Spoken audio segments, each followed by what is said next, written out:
Good afternoon, everyone. I trust that you had a great lunch. We're going to call back to order the the Louisiana Developmental Disability Council. The time is now 12:58 p.m., January 19th, and we're up to our standing council member reports. I see Mr. Brian Bennett with Medicaid. Mr. Bennett, if you're ready, we're ready to yield the floor to you for you to give your presentation. Okay, thank you so much. Good afternoon, everyone. I'm Brian Bennett. I'm with our Medicaid agency and the Medicaid program support and waiver section. I'm the section chief over that area. And I'm going to, should I share my screen with the report or? Yes, it may be a hope. Okay.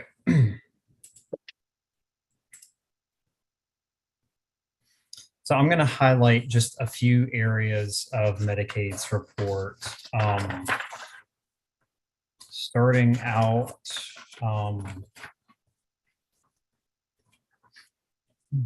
Section 3, the Act 421 Children's Medicaid option.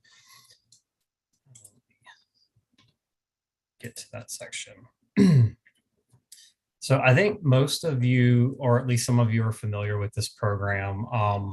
The Act 421 Children's Medicaid Option Program, or TEFRA, as some people call it, that was authorized under the 2019, or in the 2019 legislative session under Act 421.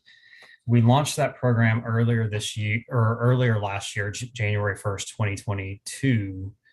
So the program's been up and running for just over a year now. And at the end of last year, we had approved 787 children in that program. And I have a little bit more recent data. Actually, as of last Friday, we have 827 children in the program now approved. And essentially what this program does is it offers Medicaid coverage for children that have disabilities or complex medical conditions, and it disregards parents' income. So where they would have otherwise been ineligible because of their parents' income, this program allows them to gain Medicaid coverage. We do have a website for the program. If any of you would like more information about that program or how people can apply, the website address is ldh.la.gov/Act421. And on that website, we have information about what the program is, who may be eligible for the program, and the steps that you that are needed to apply. And we've also listed that at the top of the next page. There are 4 basic steps to applying for and enrolling in that program. And just very briefly, you need to complete a Medicaid application. Then you need to meet a certain level of care, either nursing facility, ICF, or hospital. If a disability determination has not already been completed, one of those is necessary. And then once steps 1 through 3 are completed, then you're actually enrolled into the program, and you get your welcome packet for Medicaid and your Healthy Louisiana plan. So again, if anybody would like more information on that program, they can visit the Act 421 website. There's we've included some information for people that may be interested in applying, or if you know of someone that may be interested that may qualify through that program, please encourage them to visit that website. The next section, Section 4, dental coverage. So last year, we launched dental services for adults enrolled in 3 of OCDD waivers, the NOW, the supports, and the ROW waivers. Excuse me. The dental services went into effect July 1st of 2022. And kind of in line with that, one thing that the department is working on right now,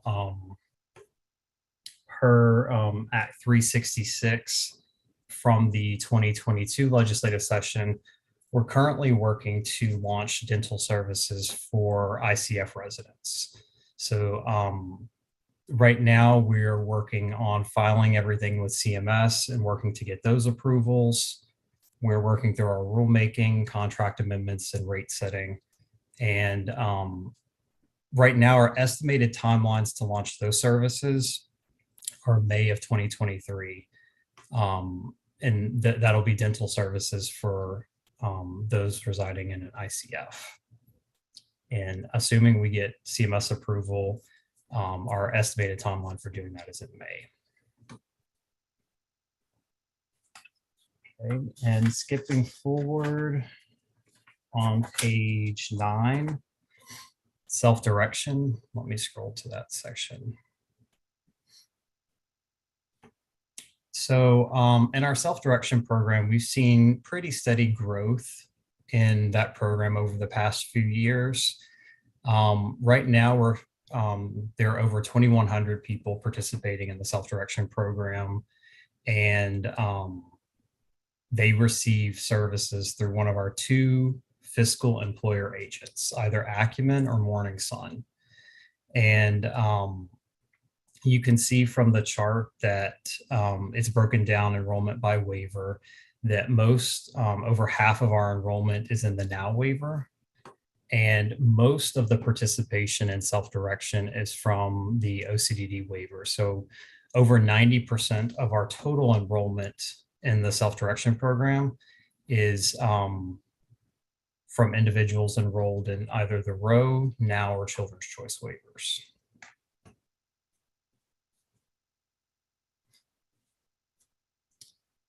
And skipping ahead to section 9, electronic visit verification, or EVV. Congress passed a law a few years ago. It's called the 21st Century Cures Act. And that required every state to implement electronic visit verification, or EVV, for certain services. So back in a few years ago, we started implementing EVV for our personal care services. We're fully implemented with our various personal care services right now. I think we completed that by the end of 2019. And there's some information included about our rate of compliance with our provider agencies. But one thing that we're going to be working on in 2023 is to stand up EVV for our home healthcare services. The federal deadline to implement EVV for home healthcare services is at the end of 2023. So we have a little less than a year to get that up and running. So throughout the rest of this year, we're going to start working with our home healthcare providers, do the programming that we need to launch EVV for those services, and make sure that those providers are trained so that we can be sure to meet the compliance deadline by the end of the year. Another update, and I put this in the EVV section because it involves our EVV contractor, but for our home and community-based data management and EVV system, we currently have a contract with SRI that we're looking to reprocure. We issued a request for proposals for that work in May of 2021. And after we evaluated all of the proposals that we received, we issued an award in October, and that award was to SRI. However, a protest was received on that award. So we're currently kind of in a holding pattern to transition to that new contract until we receive a decision from the Office of State Procurement. But essentially what this contract does is it provides a lot of support for our various HCBS and waiver programs. This contractor, they prior authorize all of the services under those programs. When a provider delivers services, they report those services to this contractor, and they make sure that all of the services were delivered in accordance with LDH policies. So policies that OAS, OCDD, and Medicaid have set up. They make sure that those services are being delivered in accordance with those policies. And then they also house a lot of our HCBS and waiver data and reports that we rely on. So that's a pretty important contract, and we're just waiting on the outcome of that protest to decide how to move forward with that award.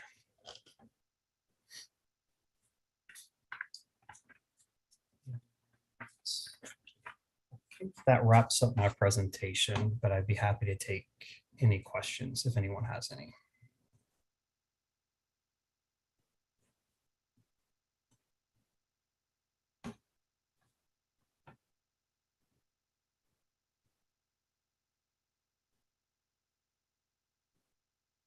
One more time. Do we have any council members have any questions in regards to the report that has been presented?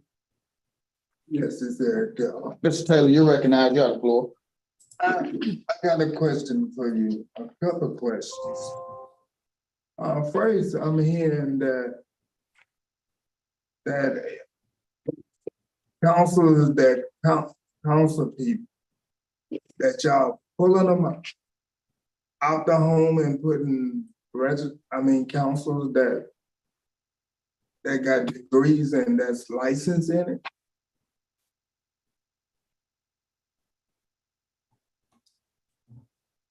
I'm sorry, I didn't catch that question. Could you repeat it? Y'all, yes, sir, I can. Y'all pulling the councils out that comes into the home and counsel people. Y'all pulling them out and letting one counselor come in that's licensed to counsel.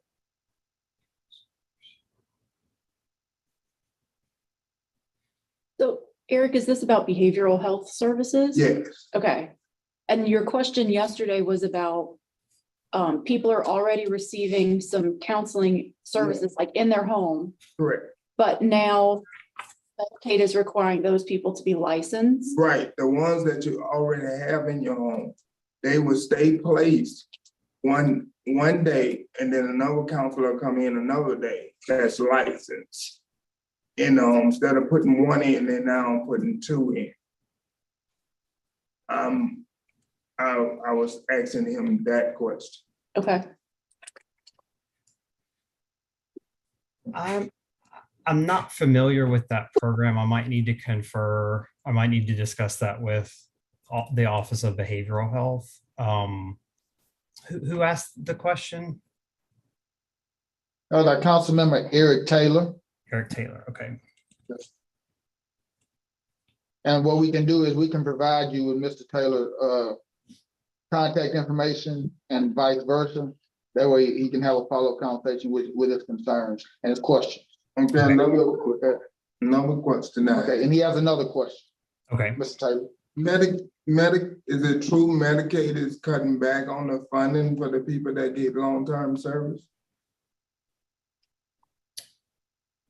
That, not that I'm aware of. We're not cutting back funding at this point in time. In fact, I think recently we've increased rates for long-term care. Okay. I know, board, I'm hearing up. I'm just asking the questions that I hear. And the best way to get it is from that. Yeah, another question is y'all qualifying the people that's in your home? Is it that y'all trying to fix that where the people that's in your home, is you trying to get them more qualified to be in the homes? You mean the workers that deliver services in the home? Are we working on maybe improving those qualifications? Yes.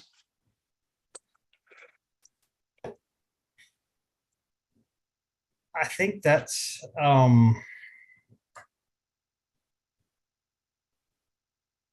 again, I might have to check with OAS and OCDD on that.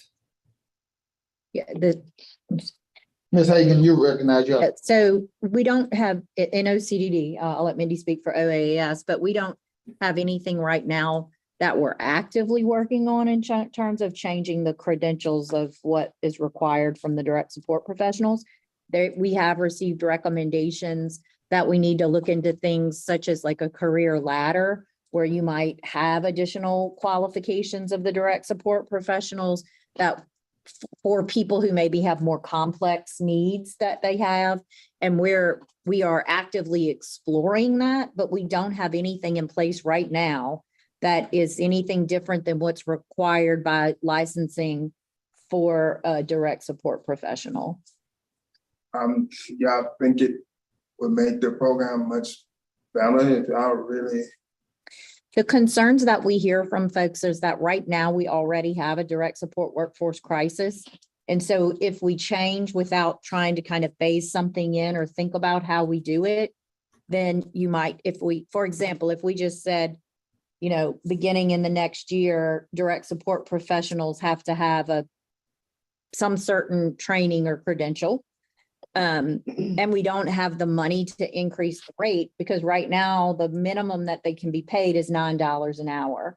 So if you have someone with higher credentials, it may be hard to find them. The fear is that if we change that too fast without trying to build a system first to accommodate that, you're going to have people who then don't have anybody because the crisis is so severe. So we're trying to balance the need. Yes, I do think people who provide those services could use more training and more experience and practice so that we see better quality services. But at the same time, we're having to balance it with being able to make sure that we still have a workforce who's able to do that. And so we have to do a lot of things, I think, hand in hand without making big changes really fast. Does that make sense? yes.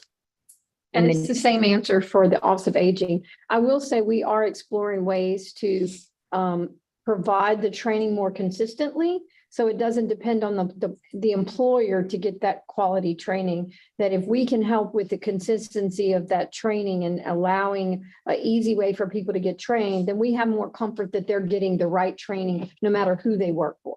So we are working on that, but not a licensure, like Julie said. We don't want to do anything that makes the workforce even harder for people to get into. okay, Yes, sir. Good question, though. satisfied, Mr. Taylor? Okay, do we have any other council members? Any questions or comments in regard to the report that just been presented by Mr. K?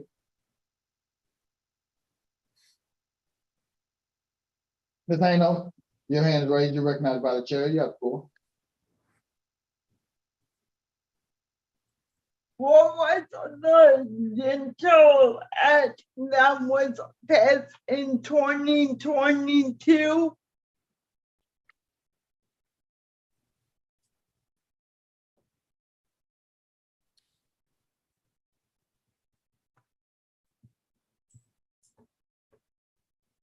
So I just caught,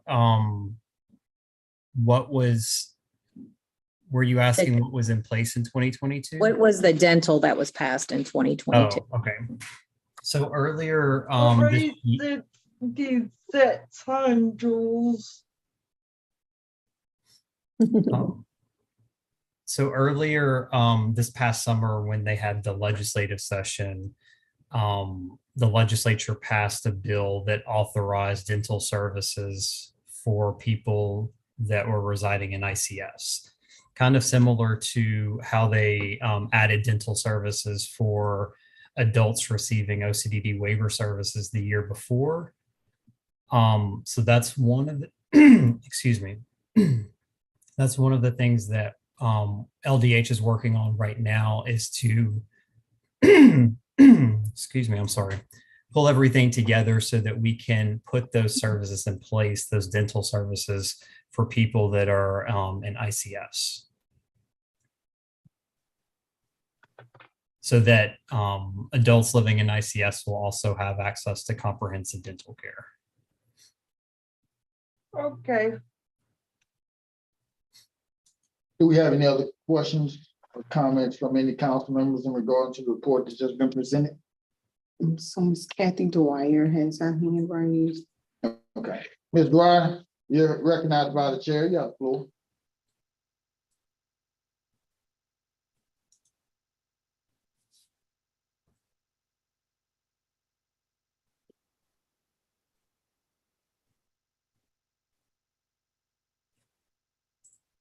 Thank you, Mr. Chair. Mr.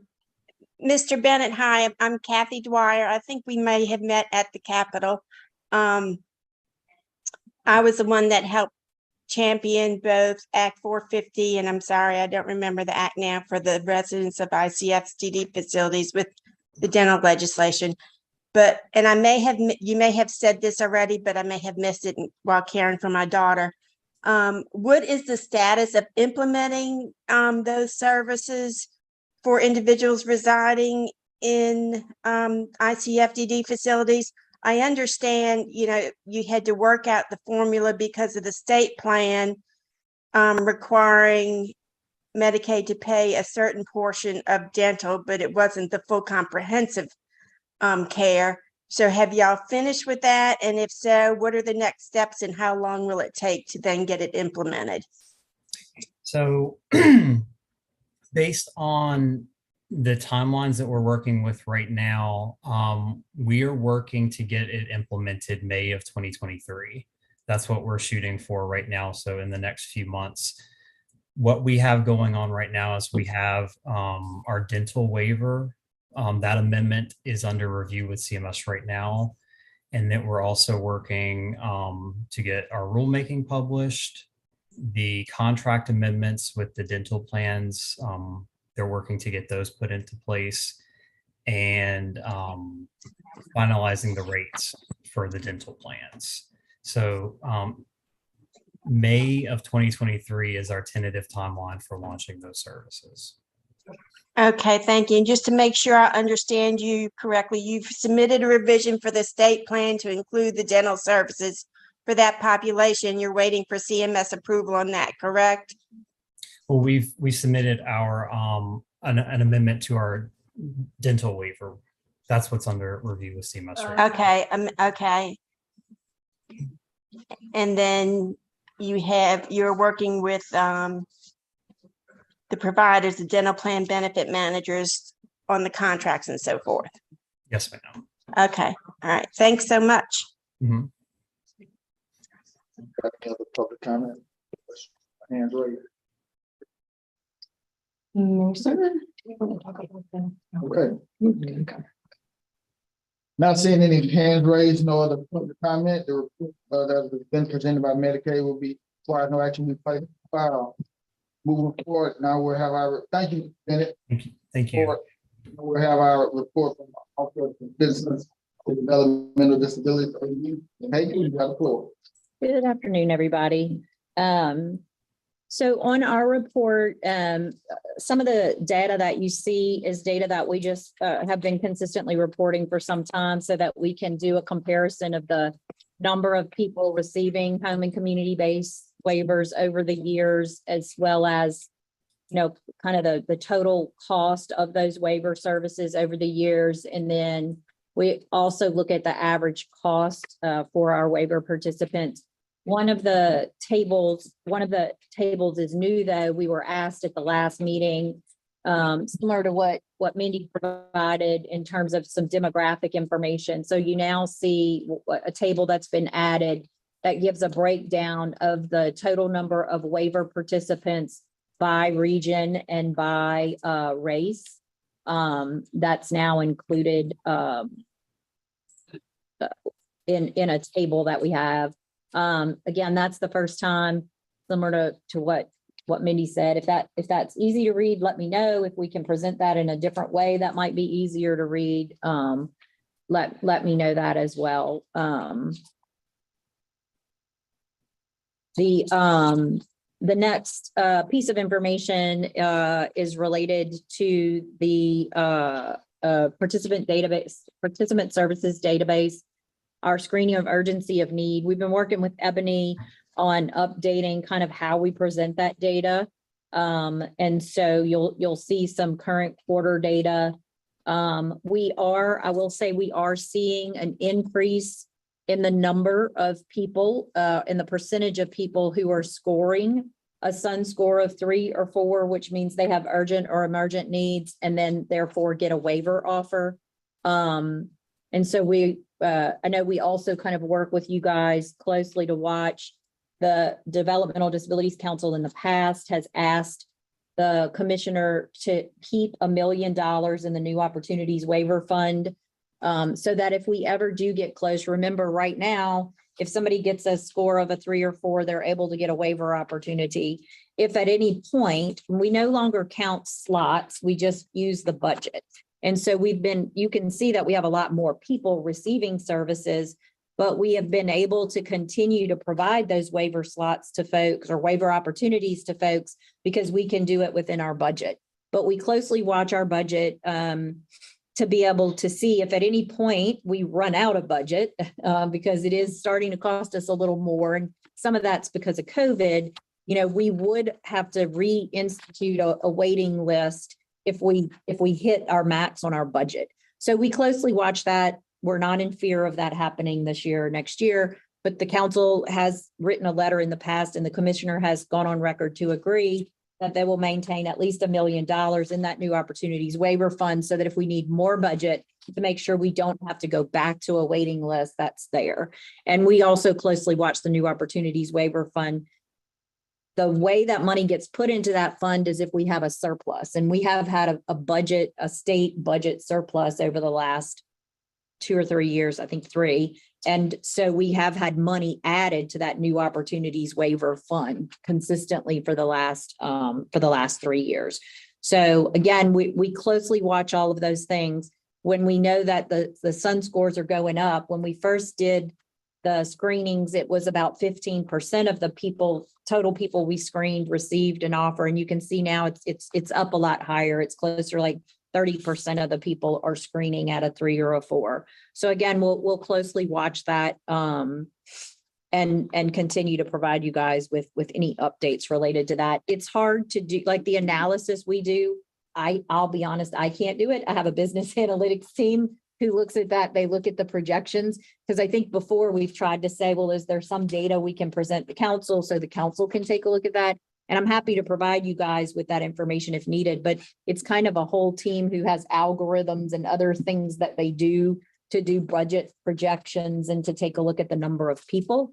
So it's hard to present the data in a way that's easily able to be represented and make sense. But if there are any suggestions, any other data that you guys want, feel free, and we're happy to provide it if we're able to get it. The next section talks about some things that we have going on with our employment and our supports waiver. We are working for those folks who are in our waivers and have employment services or rehabilitation services. We've been doing a lot of work over the last couple of years. We heard from our stakeholders that stakeholders, including people receiving services and providers, at one point we had different service definitions, different rates, different everything. If you were in a supports waiver, a residential options waiver, or a New Opportunities Waiver, and what everybody said is y'all need to streamline those and make them the same. So we're almost there. We're really close at having the services all the same.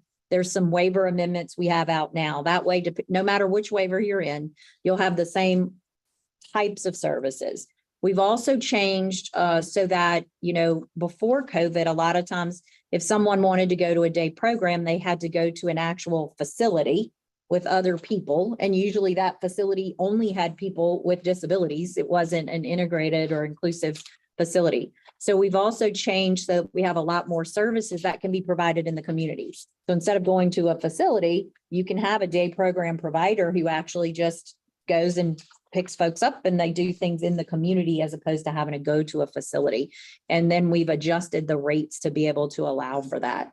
So again, we're not there yet, but we are really close to having all of that aligned, having all of those new services available, and also doing some changes related to our employment services to make sure folks can have access to their job coaches and what we call follow along once they do get employment. And so those that we're really excited that those will all be consistent and that we're really close to that. And a lot of that was what we really needed to do it, but they also was a federal rule passed. It was called the Home and Community-Based Settings Rule that really pushed us to start looking at that. And states have really until March of this year to be in compliance.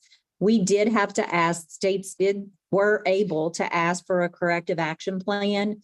And we did ask CMS for a corrective action plan just to give us a little longer, because we know that there are some day program, they call them day program facilities, but they do employment and day program that just haven't been able to reopen.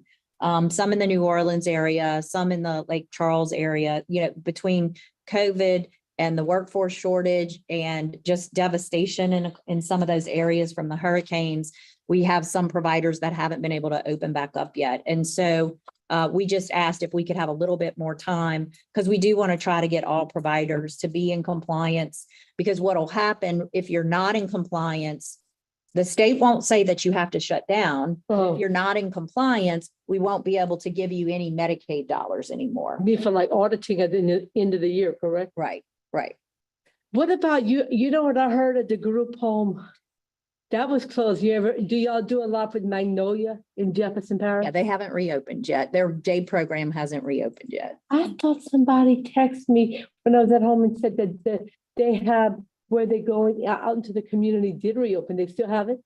To my knowledge, unless it happened in the last couple of weeks. Do y'all do the provide services for them too? Hmm. Oh, okay. So you represent all of Louisiana's parishes and services. The services that are under the Department of Health for people with developmental disabilities, yes. Okay. I have to be careful because there's lots of other agencies who do stuff. I know. So, yes. Yeah.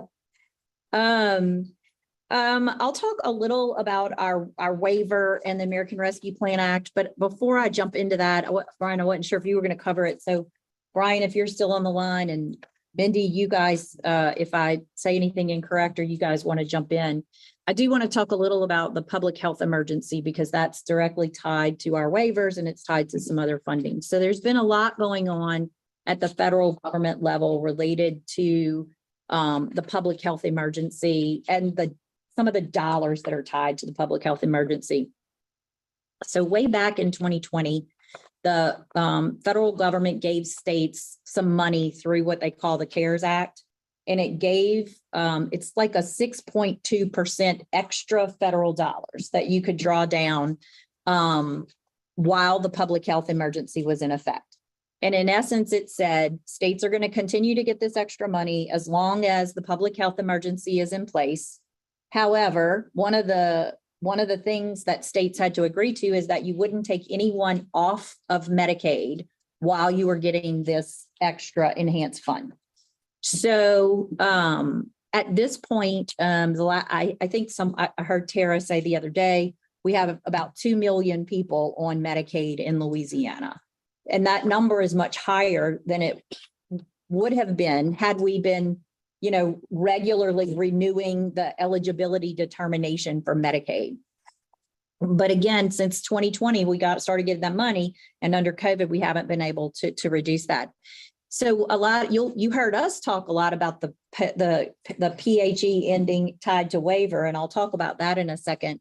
But in general, we've also had a lot of presentations on once the PHE ends, everyone is going to have to go back through Medicaid determination or renewal.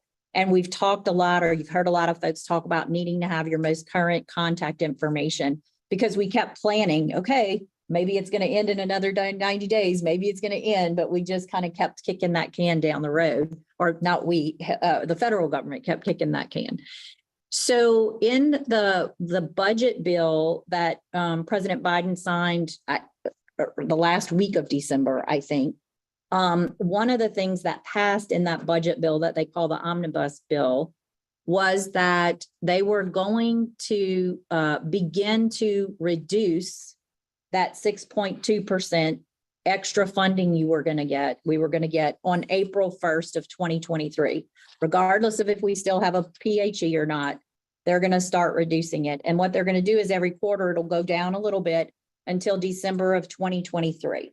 So at December 2023, we won't have that extra 6.2. And again, it's going down incrementally.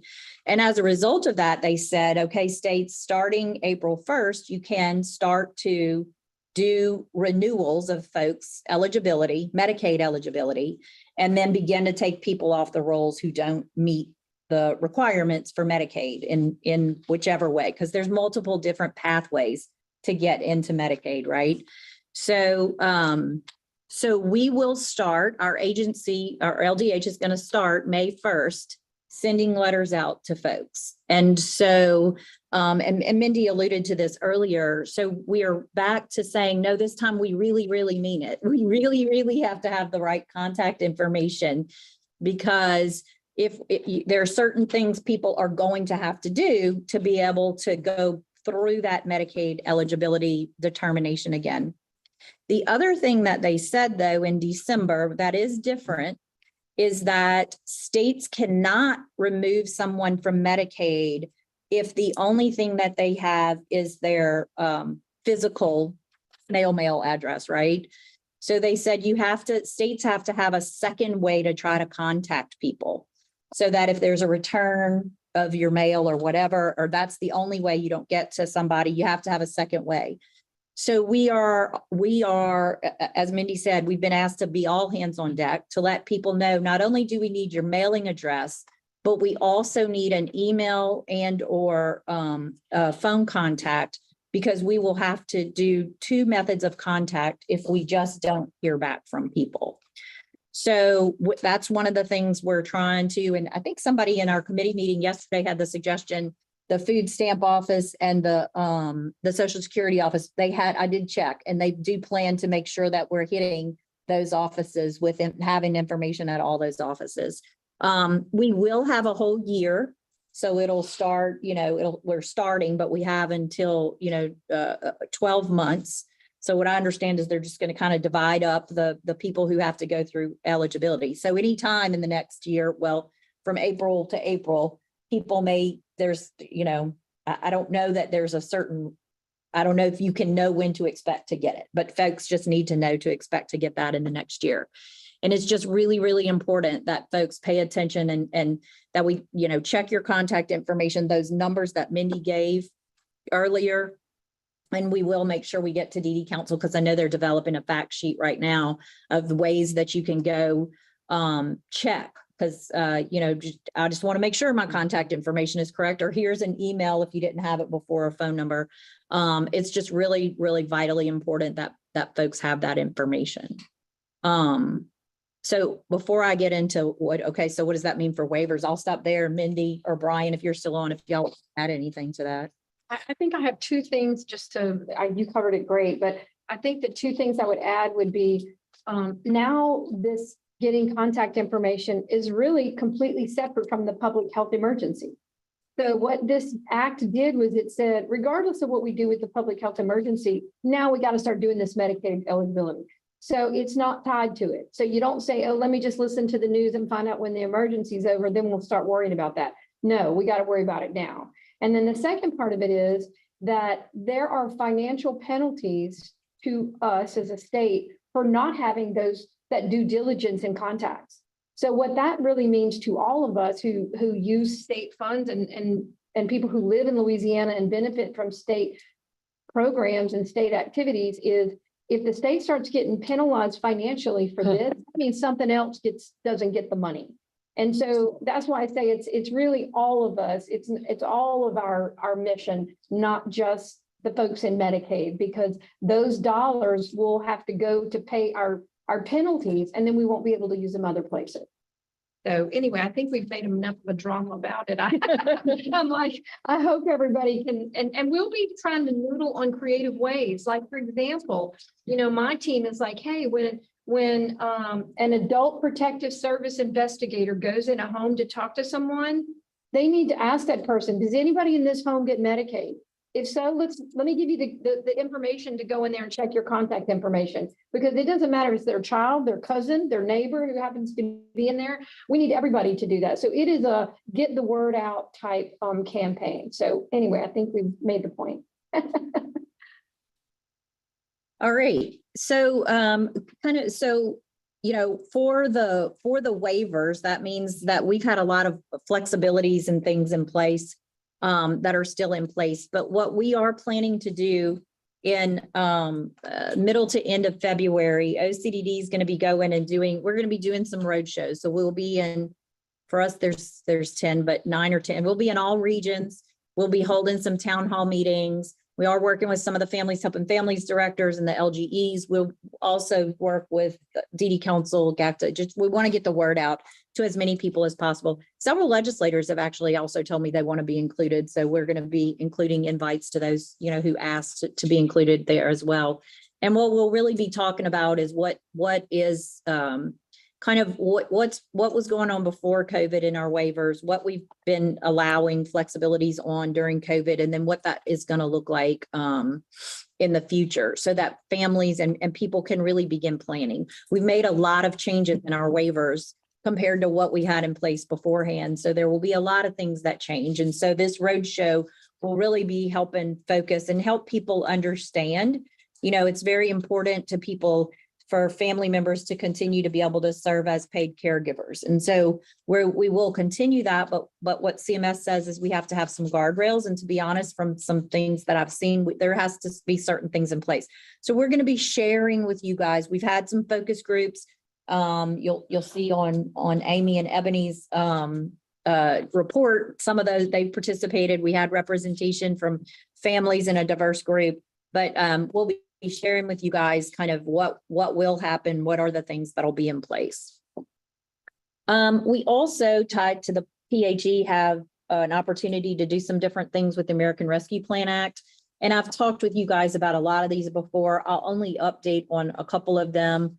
The START, we've talked about that. The START team is a group of people who come in. They are nationally recognized at doing real systems development for people with intellectual and developmental disabilities and behavioral health concerns. And we finally got that contract approved. So we're hoping in April we'll start. And I will be reaching out to you guys because we want to have participation with them.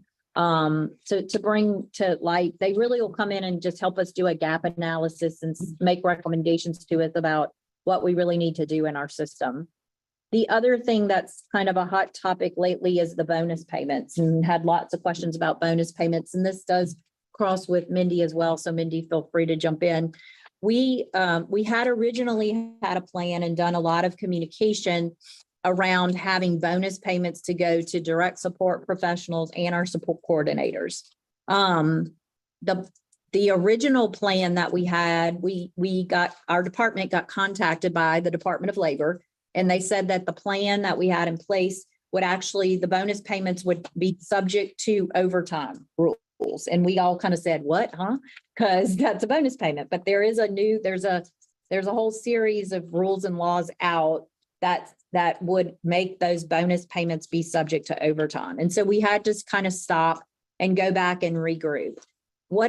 It's not final yet because the new plan still has to be approved by CMS. So the reason bonus payments haven't been made yet is because we changed that plan. It's been out for public comment. So unfortunately, we had originally planned to do retroactive bonus payments and then prospective bonus payments as long as we had the money to do so. It was the prospective bonus payments that folks said would be subject to the overtime rules. So what the new plan, and again, I'm not giving dates ever again, because October 1, people like everybody, Julie, you said I was getting my bonus payment. Where's my bonus payment? So I don't know when, but because I don't know if CMS will have questions, but we will not do prospective payments, but just retroactive payments for the direct support professionals who worked at least 16 hours. And, we've also had lots of questions. No, if you're a supervisor or doesn't matter. If you worked and clocked in with EVV 16 or more hours in a month, you're eligible. So it's not tied to only a certain category. What it's just pulled from EVV, did you work 16 hours or even for support coordinators, and some supervisors held a caseload too. So if you had those, at least 10, not the billable hours, but entries or whatever in the system for support course. So there's some thresholds, then you will be eligible. And the bonus payments, instead of $150, will be $300 per eligible employee per eligible month. For the people who use a traditional provider agency, the $300 will go to the provider, with a minimum of $250 must go to the worker per month. And then in self-direction, a portion of that, so it'll be the same 250, because we had to use a portion of that to be able to make those payments out through our fiscal intermediaries.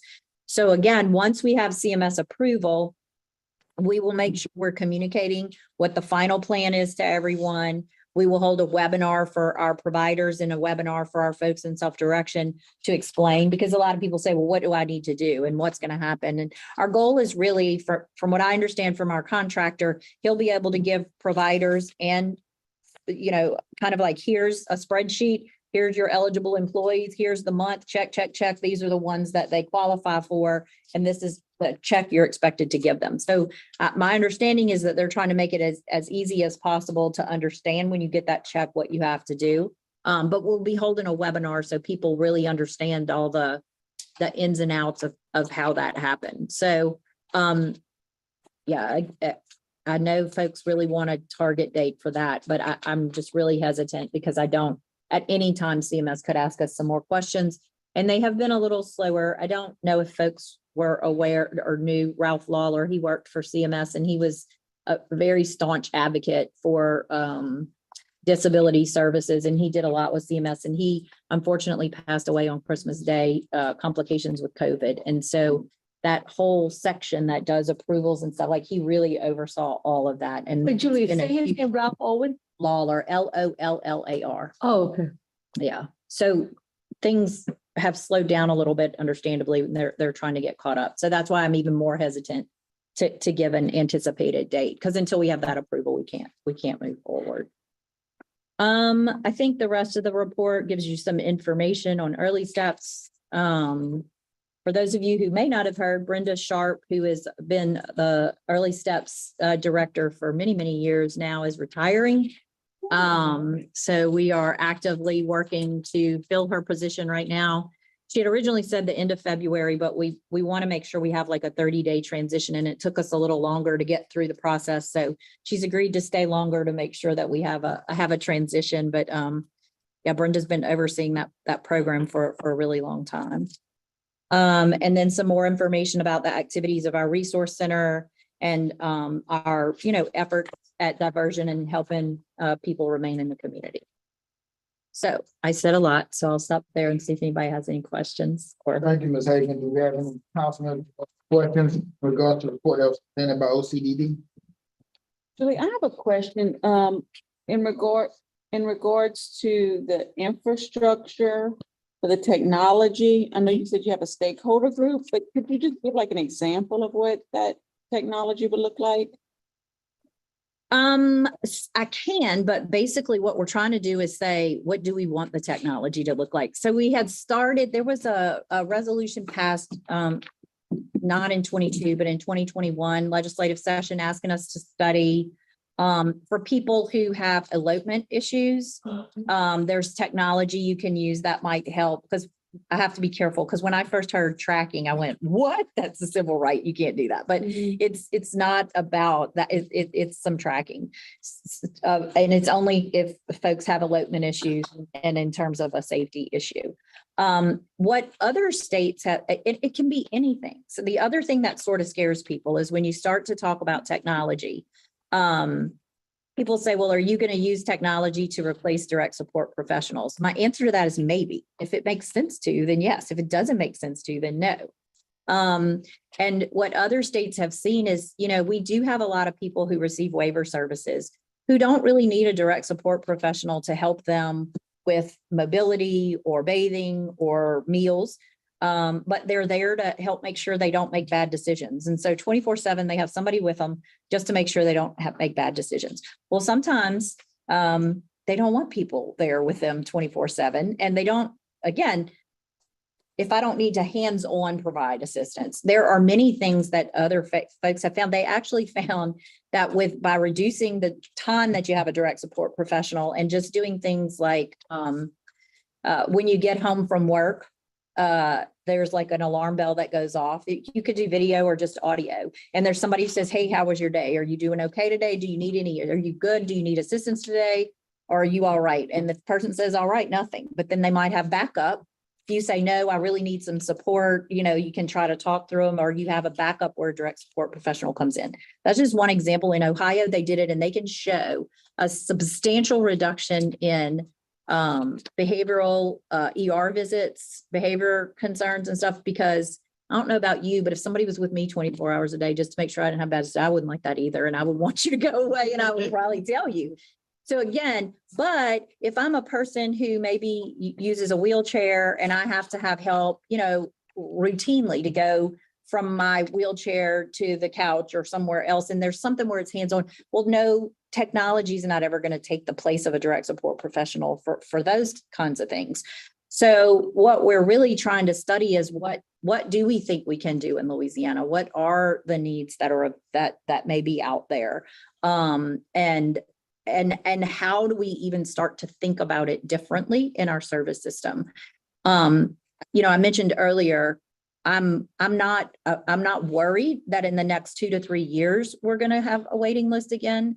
But if we trend the way that we're trending in 4 or 5 years, even with $1 million in the Now Fund, we're getting there. If we continue to see the number of people go up who are at home, and I hope we do, but then the average cost is going up because we're one of very, very, very few states who actually offer 24-hour a day, 7-day a week, one-on-one for people. Most states, if you require that, they have like a waiver group home or something where you're sharing, and it's not just one-to-one. Not that you can't get 24 hours in other states, but you're not doing it on a one-on-one. That's really expensive, and that's what really starts to drive your cost up. Mhm. So I think that we're going to have to really strategically start to think long-term, because we're not going to build this in a year, right? I mean, this is a 3 to 5 year project to start building.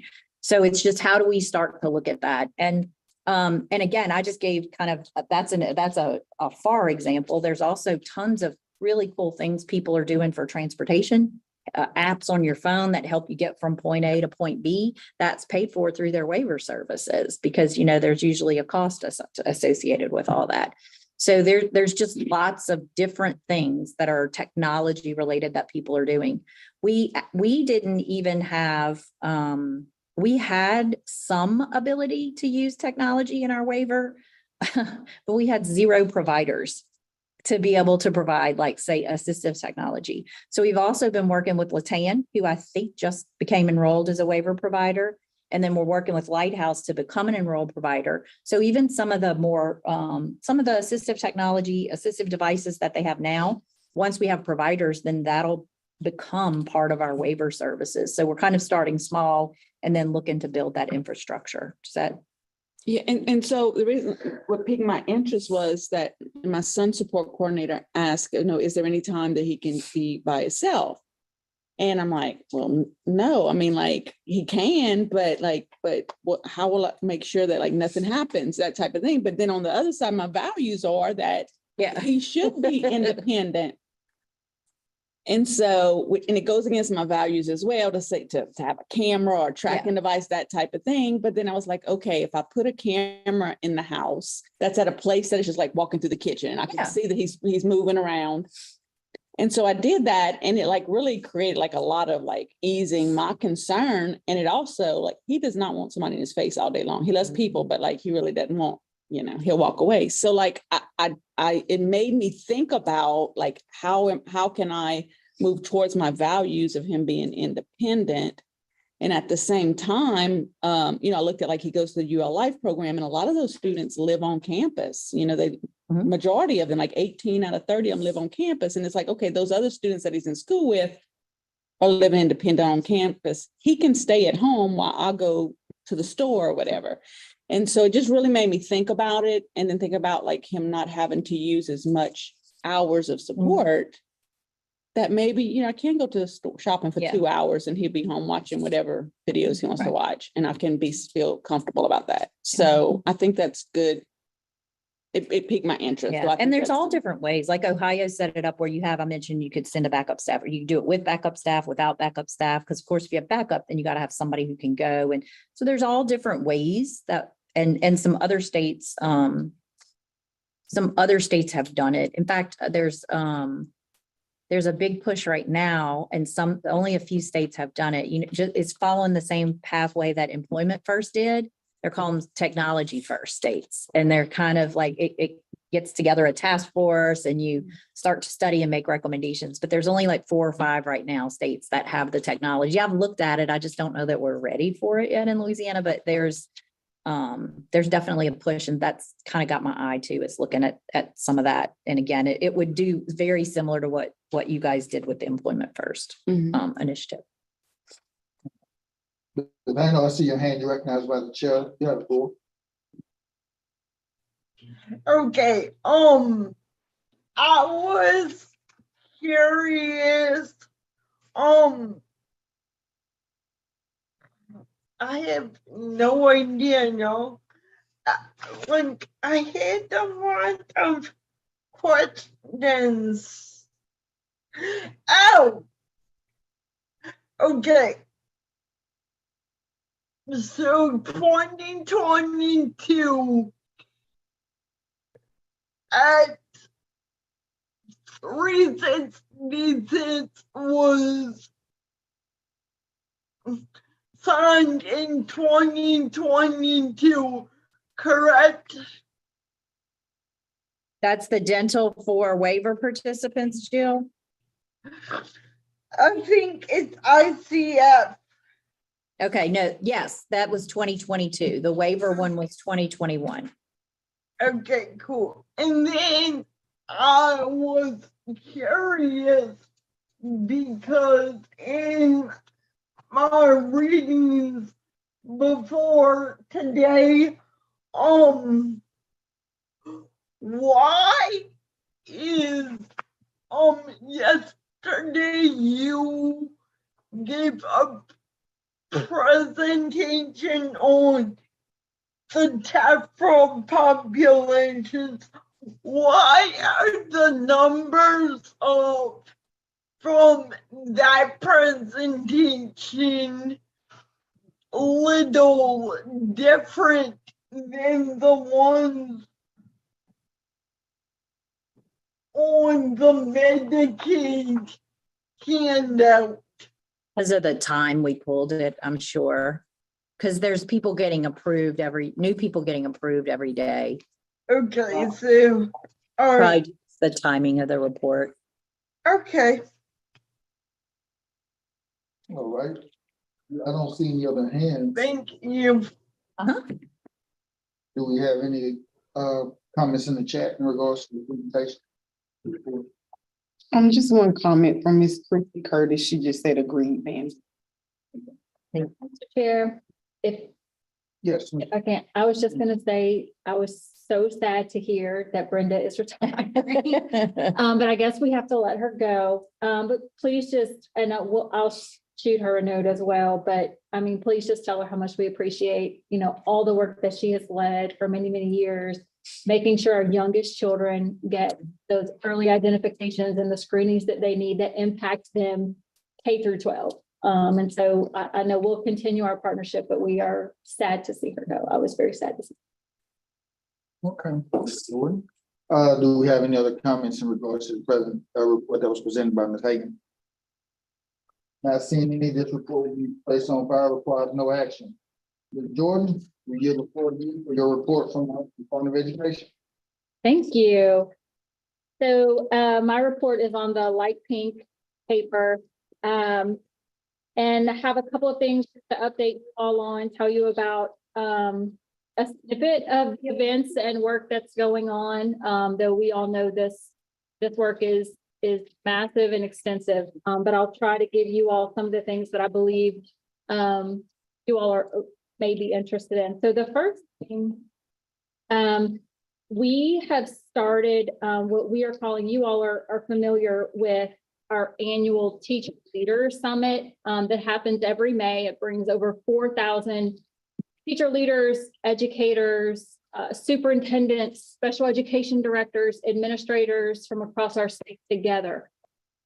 We have launched what we are calling Teacher Leader Summit extensions, where they are regional in-person events that kind of extend on the learning that happens annually, because we are really trying to increase our support and even, post-pandemic, get back to some of the in-person collaboratives that allow for those really valuable discussions, models to happen and collaboration across our state with our educators.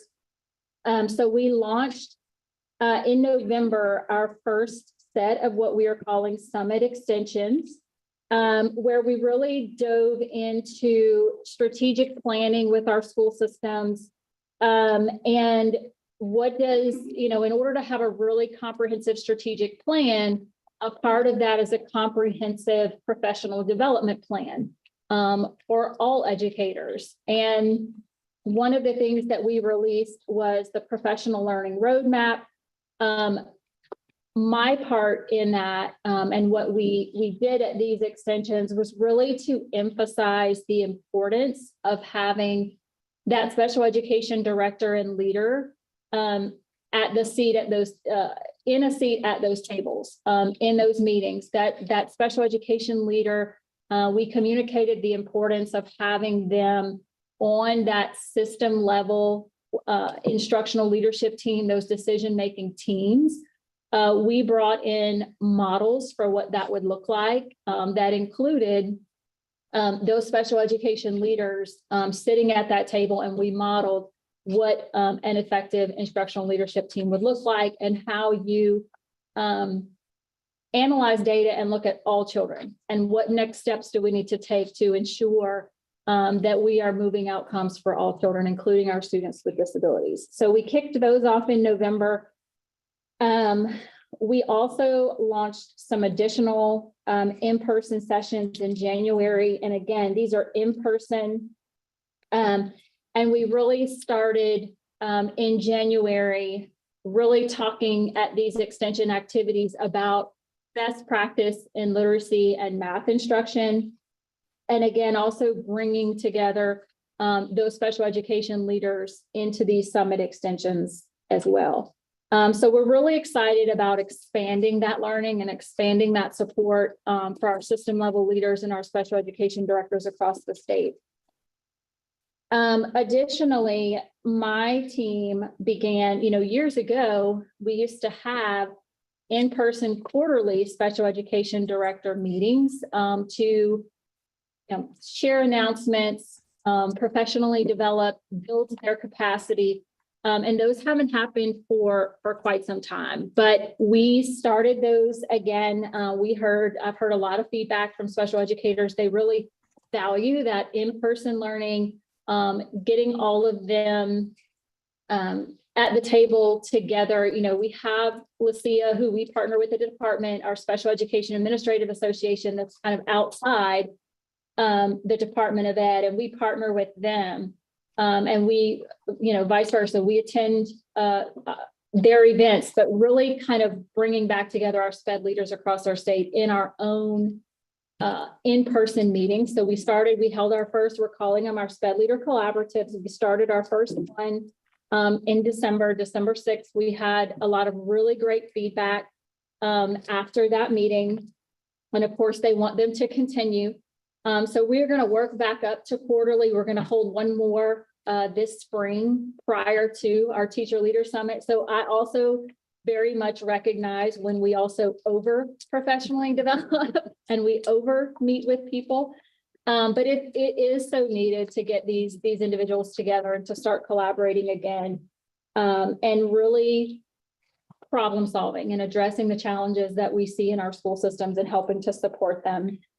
And so in December, we had a full day of professional development. The best part about that is the networking and being able for them to build connections. We do have a larger group of brand new special education directors, and we want to keep them. And so making sure that they feel supported and that we're really bringing them together. So the networking was huge. We got a lot of positive feedback on that. We talked about best instructional practices. They engaged in quite a few problem of practice sessions. They were able to kind of choose based on their system needs and what they're seeing with their children with disabilities data. What are the challenges? And we had different rotations set up that they were able to choose and go to something that was relevant to them. And they could walk out of that with some action steps. What can I take back from this day to change practice? You know, that's always our goal in professional development. It's important to have announcements and to share OSIP updates with them and what's coming, but also those actionable steps that they take away from those meetings and go and it change lives, right? Improve outcomes for their children and improve support for their educators that they're supporting in their school systems. So it was a really great day. We'll have another one, like I said, this spring, and then we'll work up to supporting them in those in-person sessions quarterly. Also wanted to share an update with you all. Our Steve Carter tutoring grant portal, I believe I also shared with this just through email with a lot of connections here and different stakeholders that I work very closely with because being not selfish, but I wanted our students with disabilities to get this information and for their families to apply and get this tutoring money and this tutoring voucher for our children who really need it. And so this came out of legislation, but didn't receive any funding, and the department committed $40 million in ESSER money to support these tutoring vouchers for families who have children reading below grade level. And so it's not enough, right? I mean, we have so many children that is their struggle. The vast majority of our children with disabilities are specific learning disability reading. And so I knew there's going to be a cap. They're going to have to cut this off when we hit that $40 million mark. And so, I did try to get this out to our avenues to get our families of children with disabilities to register. So the portal is fully open now. But when we first launched it, they were able to register, get their email in, so they would get notification when it opened. So they would kind of get first dibs, so to speak. So that portal is open. I have the website linked here. This particular voucher tutoring program provides support for kindergarten through 5th grade learners. Like I said, reading below grade level, and it provides a voucher. We have a list of approved tutoring providers, and so then that family gets to choose which tutoring provider they believe will work best for them. And so I wanted to bring that here and just let everybody know that again, that's out there. Families can log on to the portal, register. They'll have to work with their system to get some of the information needed to upload in there and improve using their state test scores, or if they're in younger grades, their literacy screeners that are required. Those are the documents that families will need to prove my child's reading below grade level and qualifies for the $1,000 voucher. So we're really excited about that and the support that will provide to our families and our children. Additionally, our division has launched, so the next piece on my report talks about some foundational literacy modules for educators that we release, and we're really targeting here our special educators, interventionists, even our English learner educators. Any and all educator can sign up to receive this free professional development. So we have legislation in our state that requires science of reading training for all educators in K-3. What my division is very vocal about, and what we know is we have middle schoolers, and unfortunately we have some high schoolers in our state who cannot read. And so what my division said was, we want to partner, like, this is great. We want to start early. We have a huge early literacy focus and initiative in our state, but also recognizing the need, and I hear it all the time, specifically even our middle schoolers. And so we are launching free PD modules for educators grades 4 through 8. But we have really done a lot of communications, really targeting and encouraging our special educators to sign up, those who are providing interventions for children who are struggling to read, and our children with disabilities who have reading interventions happening. As someone mentioned yesterday, providing those content strong educators who know and understand how to teach reading. We have to make sure that the folks supporting that know how to teach reading systematically. And so these will be provided for free. We are still accepting registration. We have just under 600 educators across our state signed up. The good thing about it, because we do put a lot on our educators, we do ask them to attend a lot of training and attend the latest and greatest.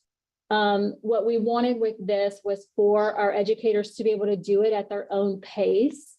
And so they will have access to these modules for the next year. So through January 2024. So they can kind of work that into their current professional development plans. They can do that on current professional development days in their school systems. You know how sometimes students will be off and it will be a learning day for educators. So they can kind of work these modules in to their current professional learning plans, and educators don't see it as something else, but it's not required. And we have almost 600 educators that have said, I want this, I need this for my middle schoolers and to help them learn how to read. So we're really excited about that. The next piece, I know, we also hear about the needs around mathematics support. And so the next piece I wanted to share with you all, which is huge. So this is our Zern statewide access. Zern is a partner who is going to be providing statewide, basically a math intervention program aligned to our high quality standards. So we're kind of addressing a lot on the literacy side and providing reading intervention and literacy supports now. And we saw in our state assessment results improvement in literacy. And for the first time this year, our fall literacy results, so those K-3 literacy screeners, we saw our children in those grades score better on their fall literacy screeners. We didn't see as much growth in math. And so now we are looking at, how do we pivot here and do a math refresh and say, how do we support high quality math intervention? So this is one activity that will help us to do that. So we're going to provide access to Zern for all of our public elementary and middle schools, no additional cost. And so we have so many more schools are providing intervention periods during the school day, which is great. We know that's a high yield strategy, even for students with disabilities. We say all the time, they need high quality instruction and they need what? They need more time, sometimes to achieve success. And so this particular intervention will ensure high quality math intervention that school systems can build in at no cost into the school day. That is huge for me as we think about children with disabilities is equitable access. So to be able to provide it at a free cost, to do it during the school day. Some schools will of course use this like for after school tutoring, but they'll also be able to use it during the school day. Where we have all of our children in school, we have our children with disabilities who require many of them math intervention. And so why not provide that statewide free access for our educators to have a tool to support them. We are offering the free professional development around this right now. So the PD has already started to support our math educators on how to use this intervention. before we provide the statewide access to the actual intervention instruction for math. The next update on my report, I'm also really excited about. Y'all know we like free, so I always like to emphasize the things that we're doing, that we're providing to school systems to help them access programs and access resources that are no additional cost to them. So actually, when I was in a school system, we had Bookshare. Some of you who are educators in the room are probably familiar with Bookshare. Bookshare is a company that provides accessible electronic texts, articles, and books to children who need that level of accessibility. Children who have print disabilities, right, can access electronic books via Bookshare. When I was in a school system, we had to pay for that. We had an annual site license per child. OSIP, so the U.S. Department of Ed and the Office of Special Education Programs is now providing this free access for all states. And so we are going to be rolling out, we are in conversation with Benetech, which is the nonprofit entity who's providing this electronic access to these materials and to these books. We are in a process of figuring out for our state, how do we roll out statewide access to these electronic materials. We have some hoops to jump with OTS, Office of Technology Supports, but we are excited to push this out. And again, so just for clarity, you do have to qualify for electronic accessible materials. So I do want to caution us from thinking like this is an opportunity for all children, because for all children, we want them to learn how to read printed text, right? That is an ultimate goal. But we have some children who need those accessible materials, who need to hear it auditorily or get that electronic access. And so if they meet that eligibility criteria of having a print disability, they'll be able to access this for free. And our school systems will be able to get them logged in and set up via their IEP. That's what they will use to determine that criteria within their school system and provide them that access to Bookshare.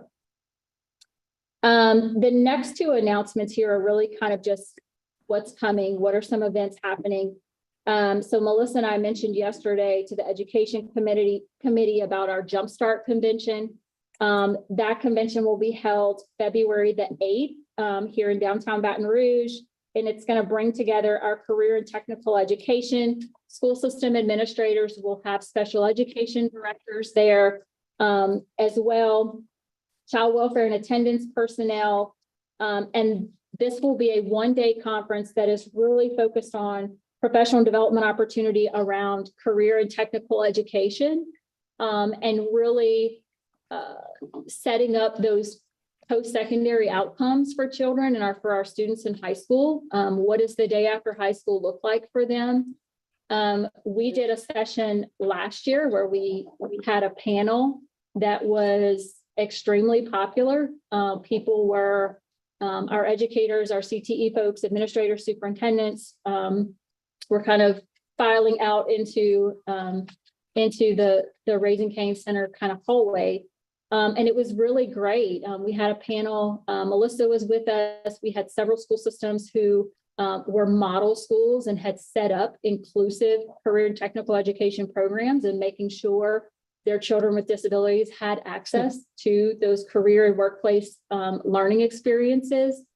We had a parent there who talked about her experiences with her child in their high school and what that meant to really connect them to a paid internship.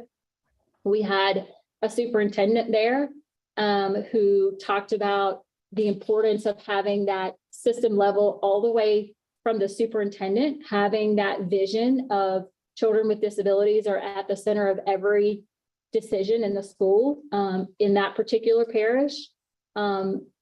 Knowing they were building a brand new career technical education center and knowing that their children with disabilities were going to be in the middle of all of those decision makings and that they were going to have access to equipment that was accessible and safe for them in those career and tech ed environments. And so it was really great.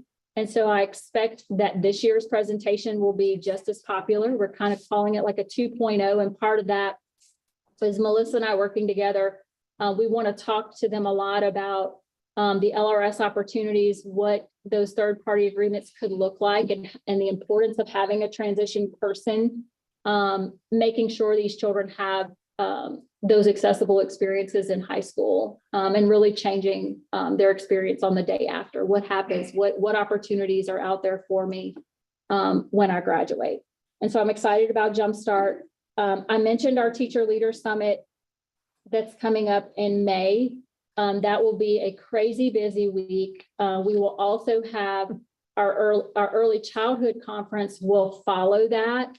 And so it will be that weekend. So it's the same week as Teacher Leader. And then over the weekend, we do our early childhood conference because childcare centers never close, bless them. So they need conferences happening on the weekend. And so we will also have inclusive practices sessions there. We know that is a need for us to support our early childcare centers more in helping them prepare their environment and know when that child with a disability comes to their doorstep, how they can provide access and provide support for those families. And I know Dr. Wilson and the LSU Center will be there as well, presenting in partnership. I think someone mentioned yesterday, SEEP is next week. See, what is that? So SEEP is next week, the 25th, 9:30. is that the state independent That's our- advisory panel? That's our state special education advisory panel. Oh, that's for all the state. Do y'all do a lot of work with Teach for America out of New Orleans? We, the department and our educator development division used to contract and do work with Teach for America. I don't work with them specifically. I Do you- haven't yet. Do you also oversee Orleans Parish Schools? Like Willow? So Willow Charter, Yeah, it used to be, they're a part of Orleans Parish Schools. it used to be Lusher, but they merged Mhm. over to Willow, like Newman, all those uptown. Mhm.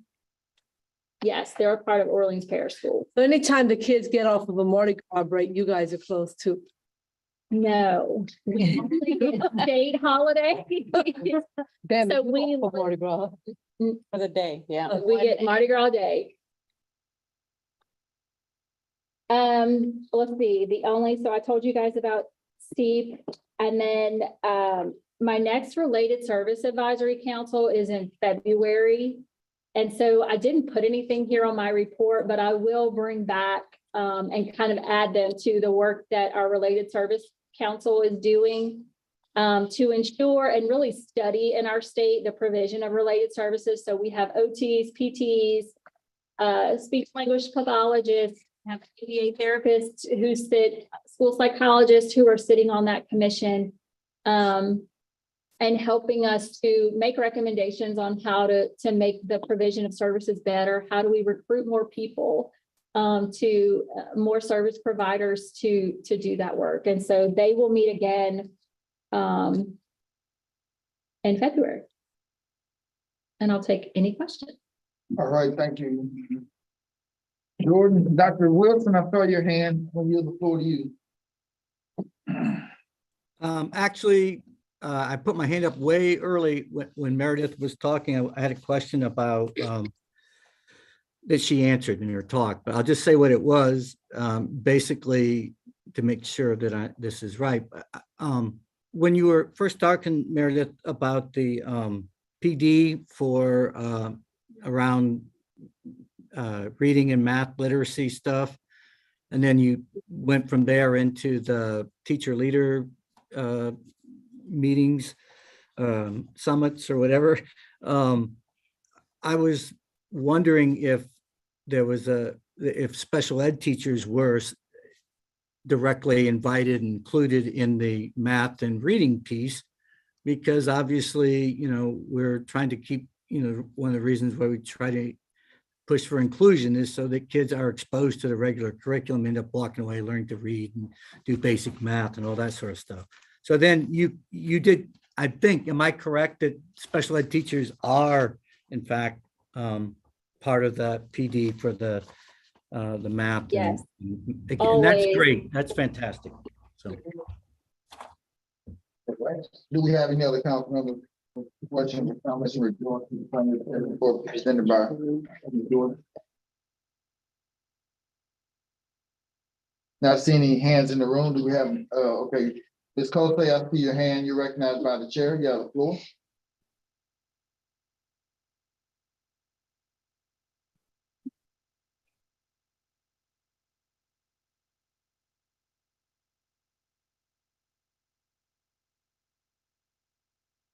Cosey?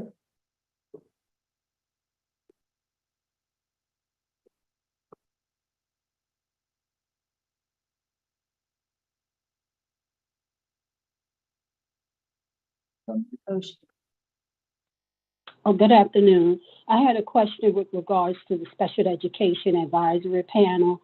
And if we can hear some of the roles that are within the federally mandated composition. And if there are any vacancies, and when do they anticipate any vacancies? Thank you. Absolutely. And we'll actually be talking about getting our next selection committee together at our next meeting. Yes, every year, Ms. Kosei, we have a couple of folks who roll off intentionally so that we never lose our full panel at the same time. I do know that we are looking for at least one more individual with a disability. And then I'll have to look and see who else, what other roles roll off this year. And I can also tell you right now, the roles that we have on our panel per that legislation. And each and every one of these people and the role they play are so important. So we have the majority are made up of parents of children with disabilities. We have to have individuals with disabilities. We have teachers. We have a representative of higher education. We have a local educational individual who is a homeless liaison. So someone in their school system who is acting as the McKinney-Vento homeless liaison. We have to have an administrator or a director or a supervisor of a program serving students with disabilities. We have to have a representative who is responsible for delivering related services.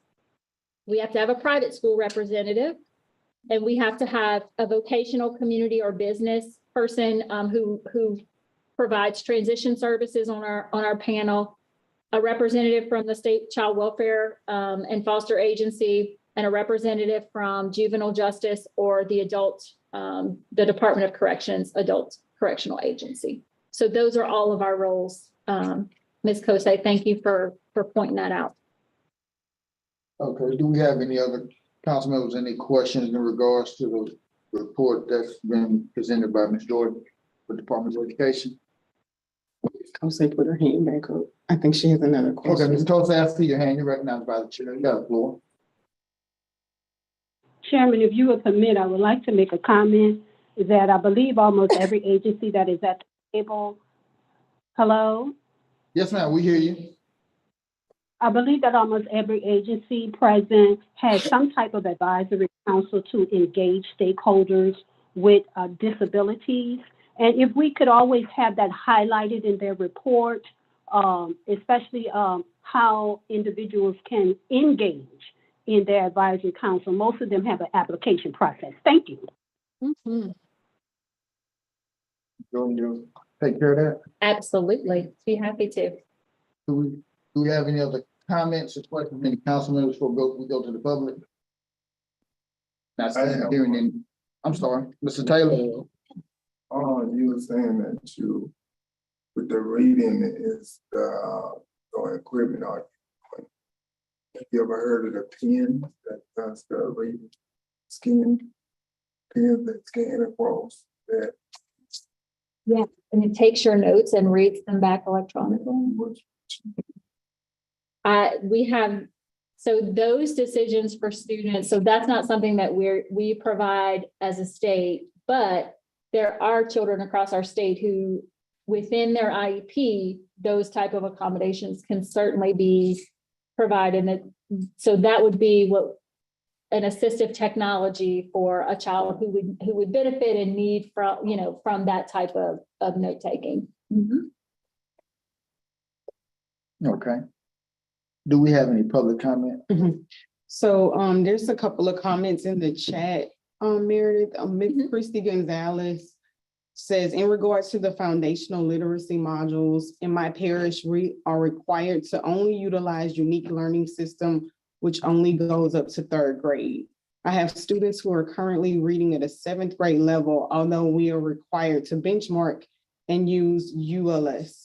I feel that this is a disservice to our students. Ms. Devlin Patrick, she asked, Ms. Jordan, pertaining to the Steve Carter Literacy Grant, can you report on the number of slots that are left or available? And can you also speak to whether or not you expect the number of tutors available to increase? I'm grateful for the grant, but the list of tutors is very small, especially if you don't have one in your area. Yes, so 2 things.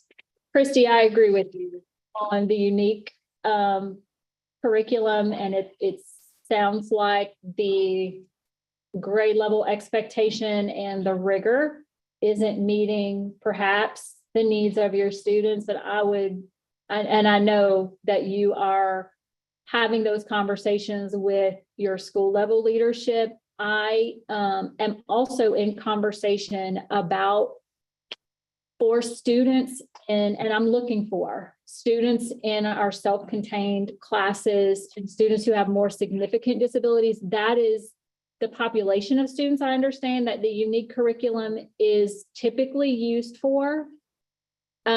We are looking for better. I hear this sometimes about unique learning, and it is hard. We are also modifying and working to update, for example, our ELA guidebook curriculum. Christy, I know you're familiar with that. We are working on creating documents that provide for modifications and accommodations of our high quality ELA curriculum for students with significant disabilities. We can't do that for math curriculum because we don't own it. The state doesn't design any of our own math curriculum. So I do think that curriculum for students with significant disabilities is an area that we need to look at possibilities and address. And I know that is a struggle, Christy, when your students are at a level and the curriculum isn't meeting that need.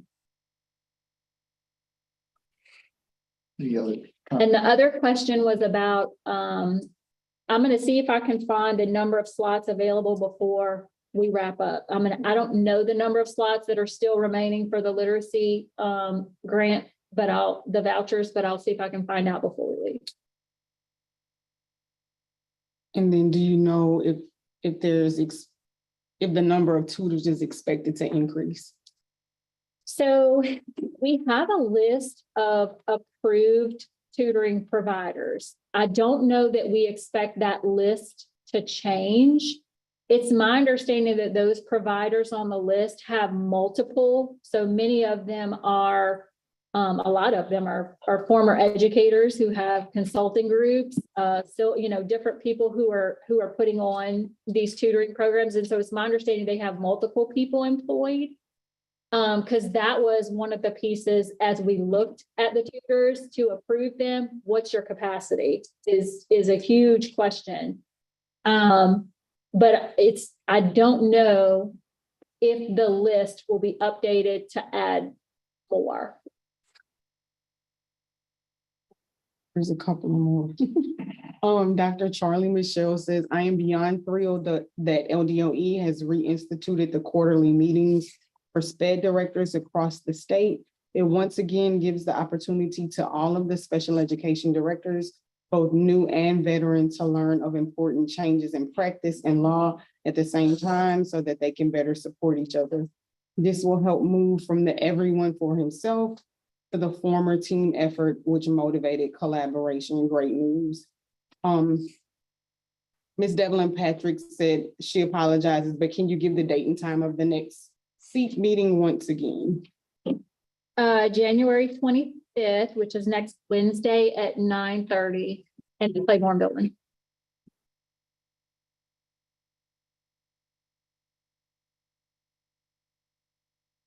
Does that conclude our comments in the chat? Yes. Okay, do we have any other questions in regards to the report that was presented by Ms. Jordan for the Department of Education? Not seeing any hands in the room, not seeing any hands on Zoom. This report requires no action be placed on file. Next item up for business is the report from the Governor's Office of Elderly Affairs. Ms. Sherry Crane, you have. Thank you. So for those that have in the public that do not know, the Governor's Office of Elderly Affairs is designated as the state unit on aging for the Older American Act, and we provide certain services to the population that is plus. They're listed there. I'm not going to touch on every single one of them. I'm just going to touch on highlights on some of the programs and what they're currently doing. So our first one is our long-term care ombudsman. Last quarter and the quarter before, we kind of announced a new initiative that we are really heavily on is getting volunteers to help with those ombudsman services. We do have an ombudsman in each region. However, the feedback that we were getting from those facilities is that it was not enough. So we started kind of a certification program where volunteers go through a series of trainings, and then they can be certified to help those constituents who do have complaints, whether it is, the food's too cold, or, they don't feel like they're getting the assistance that they need to take baths, or whatever their complaint is. They can feel that they can go to somebody who's impartial, and then will be their representative to talk to that facility director or whatever to try and resolve that issue. So we did complete our first completion of certification. We had 6 people. We are beginning our second round of that certification training. And currently we have about 11 to 12 people. One is still kind of iffy. She's looking at everything to make sure that she really wants to get involved with that. So the data from that program specifically, we wrapped it up at the end of December 31st, and they have to the end of this month to actually commit to going into that training certification program. So I'll know next quarter actually how many commit to doing it. Okay, then I'm gonna go to the next program, which is our Elderly Protective Services program. So since July 1st, EPS has opened over 2,600 cases, being 2,612. Of that number, 236 cases were classified as high priority. 1,424 cases were classified as medium. I did give the breakdown as to the types of abuse that were reported. Unfortunately, with the highest number being self-neglect. EPS is, looking at all of these types of abuse and trying to see, what we can get our home and community-based service unit to actually help identify where we can get the help, where they need it, what region, and try and see what we can do to make people aware, whether it's the neighbors or whether it is, the staff that is actually delivering the meals, to just kind of pop your head in and say, hey, to when you're delivering the meal, and, just kind of see if they look clean, if they don't, or, if they can identify anything where self-neglect needs attention, and then get that information back to the council. And then ultimately getting it back to our home and community-based service to try and see where we can kind of fill that gap and bring those numbers down. The next program is the ADRC. Our ADRC did get a grant in 2021, which kind of was the vaccine, try to boost that up. And in that initiative, we implemented an alert media type call out system, not only for our staff when it comes to disasters, but we've implemented it to our councils on aging so that if there's any resources that come available, she's able to push that information out statewide with one text instead of emailing each director, and then they get to it and they read it when they want. So the directors have been able to sign up for the program and then decide where they want that alert to go, whether it's email or phone, and if they want it text, or if they want to call and it's being an automated system. So they can also sign up their assistant directors and secretaries. So they get to choose how far they want it to go down and within their own structure as to what staff need to get that alert. So we're trying to get some data on that to try and see, how that went well. They were going to test it out during hurricane season, and thank God there was none. So they didn't really get to test it too much. So hopefully they will, they tried testing it out when we had closures for, bad weather. And we had to close the state offices. So we kind of used it internally to test it since we couldn't get councils. So we're trying to get that data to see how many people actually responded saying, because there was questions like, did you have any damage to your house? Were you able to return to work the next day? Did you need any assistance? That kind of thing. Those are the kind of things that we ask the councils when there is a disaster. Is there anybody in your structure organization that had loss of life or damage to their house? Because ultimately, if your staff is damaged or your council is damaged, you can't always necessarily provide the services. So you have to find an alternate place and then look at your emergency plan. So those are the kind of information that we're trying to gather to see where we can improve that alert system. The next program is MIPA, which is the Medicare Improvement for Patients and Providers Act. So open enrollment is every year from October 15th to December 31st. So this program, it's a federal grant that we have to write a proposal every year. We get 3 pots of money to do different types of enrollments that help Medicare eligible clients enroll for their services. So what happens is a client can go into one of the councils. They will help them fill out their enrollment and then help them decide what is the best options for them for their insurance. If they should have a supplemental insurance policy, if they shouldn't, and what types of low income subsidy, whether it's a Medicare savings plan, they will go through all of that with them. We're trying to look right now at the data over a 4-year period, starting with pre-COVID numbers until now, because the units that the councils are providing are way less now than what they were, and which we know is mostly COVID because their senior centers and the councils were closed every time they had a COVID outbreak. They would have to close, sanitize, wait, reopen. So we're trying to look at that because for the first time, starting in 2020, our grant was extended by 12 months. And then 2021 is extended by 12 months. And then this year, when the new grant was available, that made us have 9 grants open at the same time for the same services. And so there was an abundance of funding because they couldn't provide the units in the 2020. And so now they're having problems trying to catch up because so ultimately what it has done is we have an abundance of money and they can't provide the units to get the money because their centers are still having COVID outbreaks and they're having to close. And you have seniors that just do not want to come in because they're scared of catching COVID. So they're not able to provide those units of service. What we normally do to allocate those funds out is we ask them to fill out a notice of intent to say, okay, what is your anticipated number of units that you believe you can provide?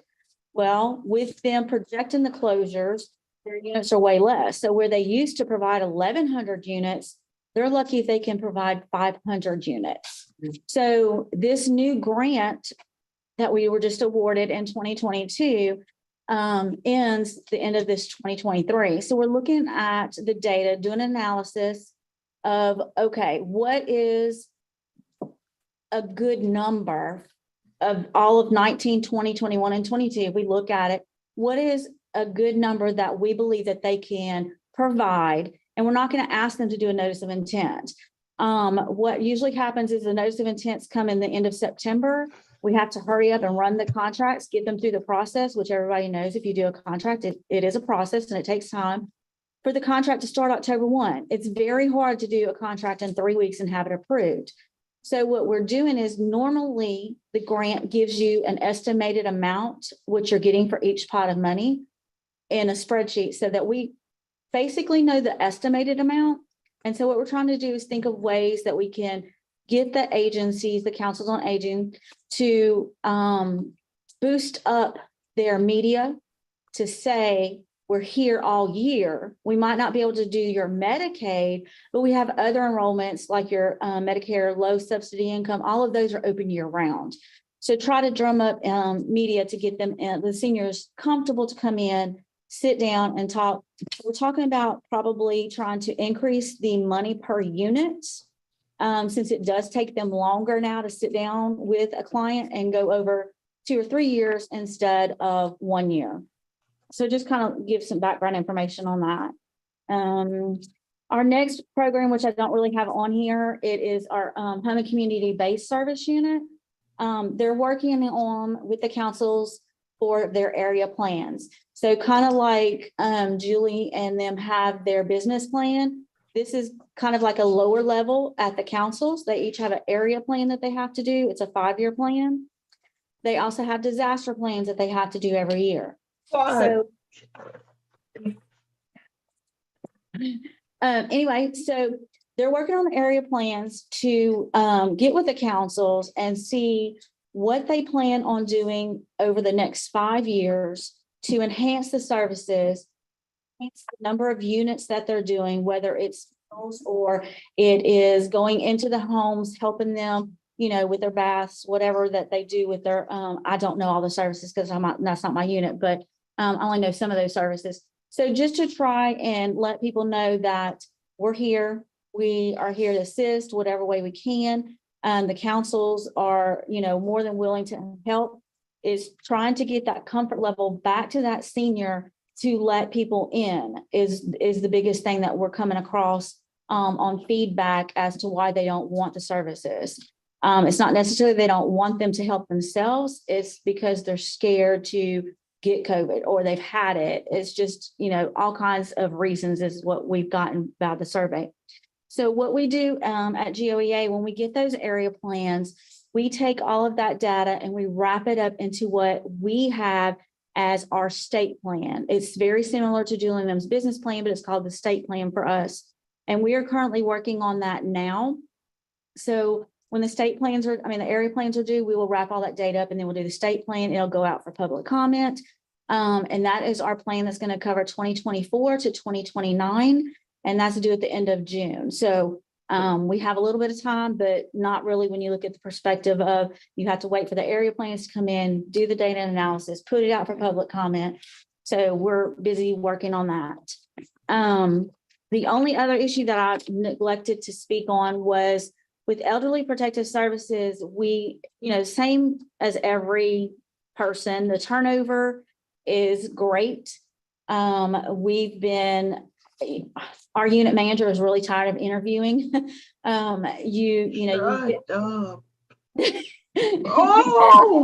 Yes. So, it's you get somebody in, you think they're a good fit. The person thinks they're a good fit. They go through training and they're like, oh, this is not for me. Elderly protective services is not for everybody. You have to go out, you have to go to these people's houses. I can tell you, I couldn't do it. Just some of the things that I have seen, pictures that I have to print out on my color printer. I'm like, there's no way I can do it. So I get it. It's trying to get those people and then retain those people is very difficult when you have a very high caseload. We're talking, they have 100 caseloads a piece. That's double what they should have. The national level is 50 cases. So to try and keep somebody is very challenging. Then you have people that we've had 2 people that just retired. That's your knowledge, your, longevity. So they're going through a lot of challenges right now. The ARPA funds that we received, we were actually able to hire some WAEs So we did ask for 10 positions last session. We were given 5, which still, of course, it's never enough. So we did supplement that and fill those other 5. And I think we actually did 9 WAEs instead of 5 to kind of fill those and try to work that caseload to bring that number down on our people because they're stressed out. They're overworked, and underpaid.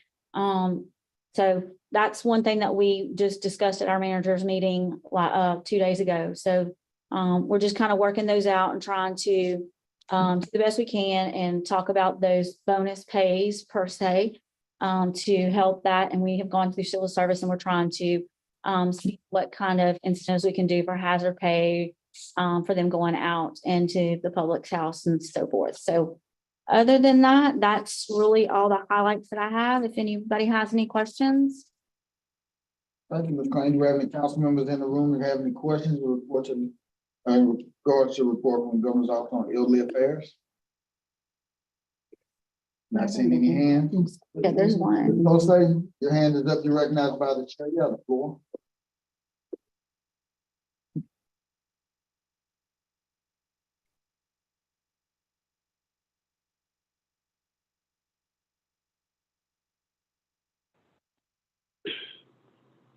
Good afternoon. Can we explain the councils on aging again? And they're regional for public. So Ms. Kosei, the councils, there's a council in every parish. The regional is what I mentioned for the ombudsman. So are you wanting more information on the ombudsman or the councils on aging?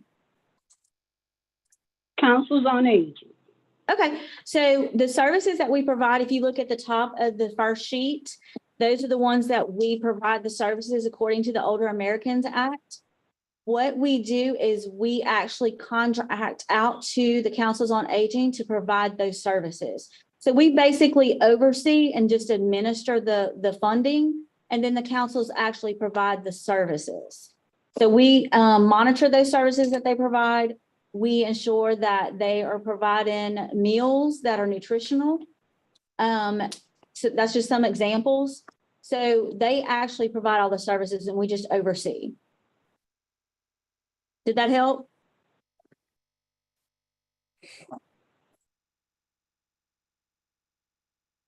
Thank you. You're welcome. Do we have any other council members with hands up? Any questions in regards to the report that was presented by Governor's Office on Elderly Affairs by Ms. Crane?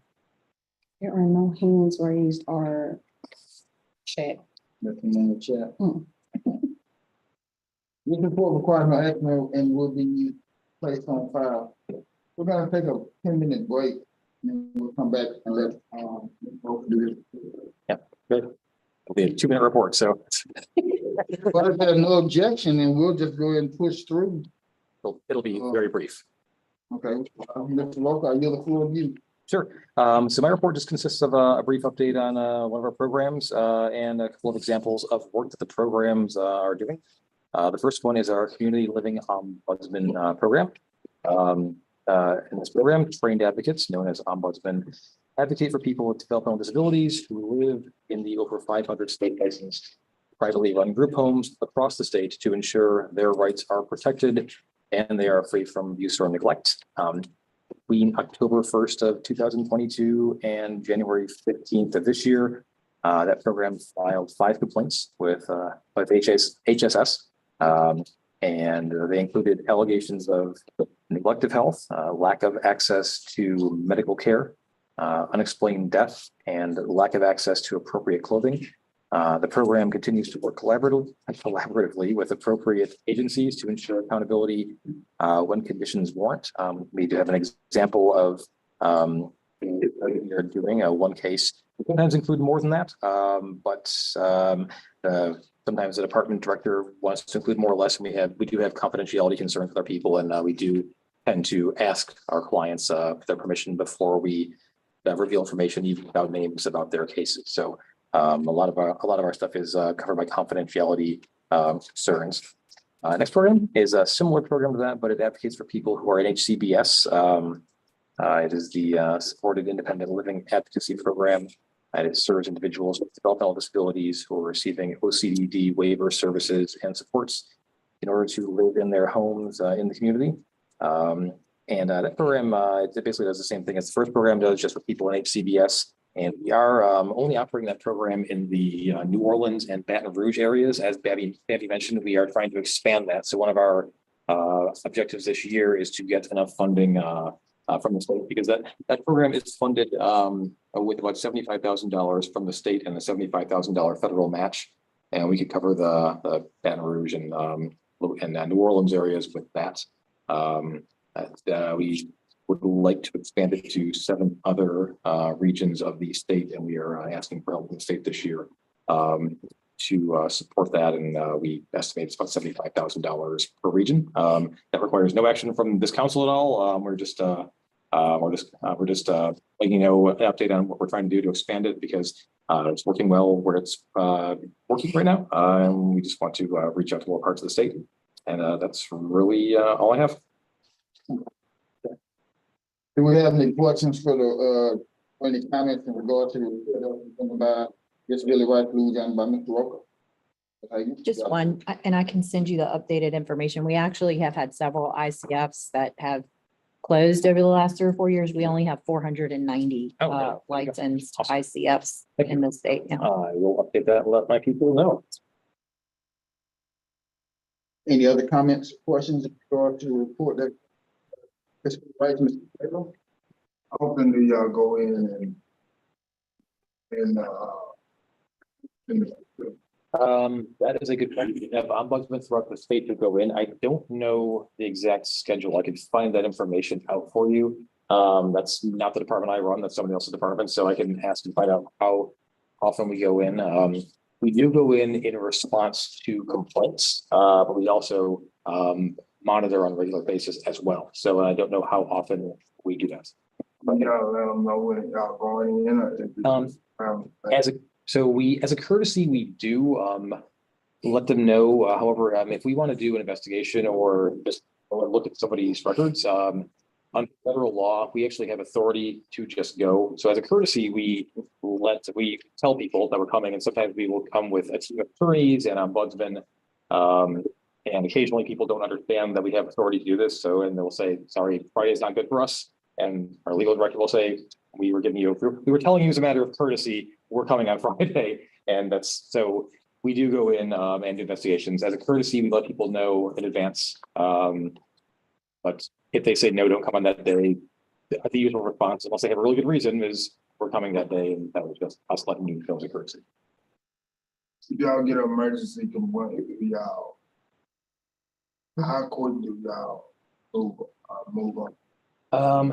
If it's an emergency, I would guess promptly, but I don't know the exact time frame if we get a complaint and what would constitute exactly an emergency. So let me write down your questions.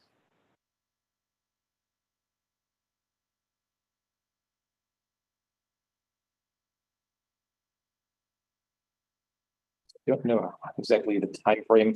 I would imagine as quickly as we can, depending on staffing and location, but probably promptly. Any more questions, any comments in regards to the report that was presented by Disability Rights Louisiana by Mr. Rowe? Do we have any? And no comments in the chat. I'm going to push the envelope because I'm hearing a lot of papers start ruffling. It's about the break. We're going to move forward to public comment. Do we have any public comment? No, I do have something from Mrs. Sprinkle wanted to address the comment. Comment. 32-year-old. I guess I better go over here by Bambi. Spot. All you'll know, this is something I'm really serious about. This council created Families Helping Families 30 years ago. And so many turnovers in the council over the years, they lost track. People don't know what we're all about. And of those 30 years, I've been a director. And that's 22 years, I've seen a lot. And the directors got together, and I want to thank you on behalf of all the directors for y'all's great service over the years to create what has been the most outstanding developments I've ever seen. Over the years, the demand and supply helping those people with disability has increased dramatically. And we have all, in centers, have tried our best. There's some with failures, some with successes, but overall, it's been a very, very great success for everybody. And we just wanted to appreciate that. Thank you for that. And we thought of our duty and really wish to be what I'm going to call a non-standing council member. Non-standing means we don't get any vote. You guys support funding for us, so that's possible. But what we'd like to do is have a space where on the quarterly reports, we could hand you a sheet that combines what all the centers have done. Put all centers directors together, put on this sheet, hand it to you, and God knows, staying this long is very tiring. So we present to the sheet, you can read it. And we may have a director, whoever it may be, they spend 2 minutes, 3 minutes max. So you don't have to be bored. Or you get the information out, you can read it. If you have questions, ask questions. So my request to you, or opportunity, or how you say, we offer you as a group this opportunity, take advantage of, learn about families, helping families on a regular way. It's going to be easy and non-invasive. So you get a piece of paper, every quarter, it gets passed out. And I'm sure there's going to be one of the directors here. And they may stand up and say, hey, here it is, 3 questions. Or maybe they have 2 to 3 minutes max. Think you can handle that? Because I know how important everything is. And after being here 22 years, I'm 72. I'm the oldest. You know, I'm not going to be around much longer. I should have been gone a long time ago. Time to have fun. But anyway, that's what I would like to propose to you folks. I did check with the parliamentarian and read my note. Is there any objection to an additional report being added? No objection? Okay, so from my understanding, just for clarification, this report will just entail basically a paragraph on what each FHF center is doing around the state. And it just be presented by one director. And that way we stay abreast of what the Families Helping Families are doing, since we are parent of the Families Helping Families. Right, you are the parent. You created this. Maybe not y'all here, that's y'all. But you did, and all this time, communication between the centers and the council has been almost non-existent. You have bits and pieces being thrown out. And if you're new, who the heck is Families Helping Families? Right? Understood. So we'll remedy that if there's no objection. We're moving forward, adding it to the agenda. Is there any objection? Okay, so what we'll do is I'll confer with the, leave it in the hands of the executive director and deputy director to adjust the agenda accordingly. Okay. We will make sure all can participate. Great. Okay. That'd be a first, wouldn't it? I'm going away here, Mr. Frank, because I see a hand up. You may be addressed to you, I'm not sure. Ms. Hayno, I see your hand. You have the floor. I'm sorry, y'all. What are we agreeing to? Okay, I'll sum it up. Basically, the Families Helping Families executive directors are asking for a place on the agenda to report what they're doing quarterly. That way, as a council, we know what's going on in all 10 regions. Hell, yeah. And give them plain as day. Do you have any other comments?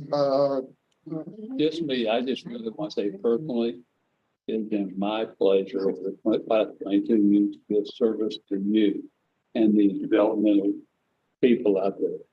A lot has been accomplished, miracles have happened. So many I just write a book about.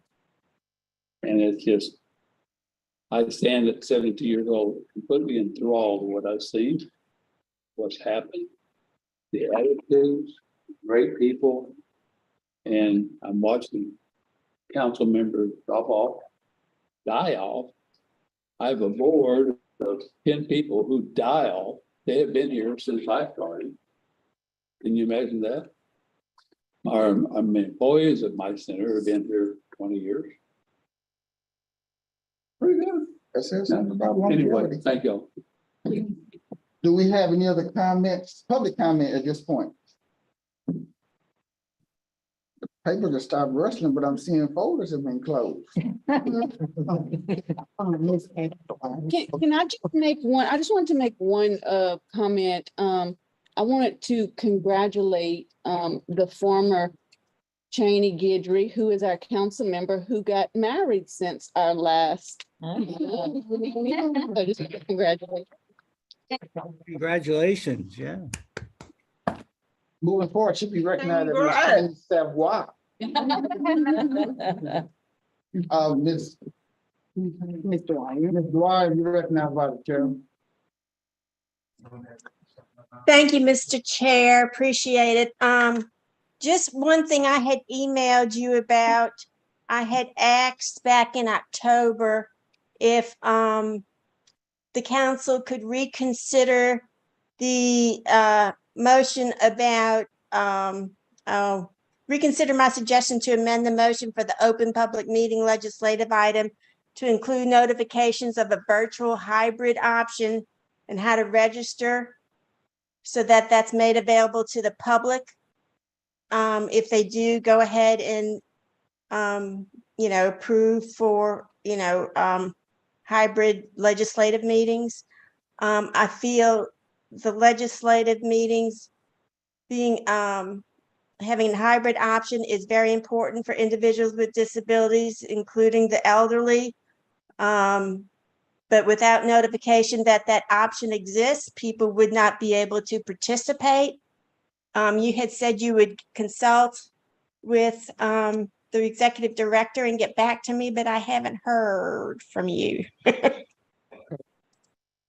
Thank you for that. Thank you for that. That's something you're gonna have to remedy. I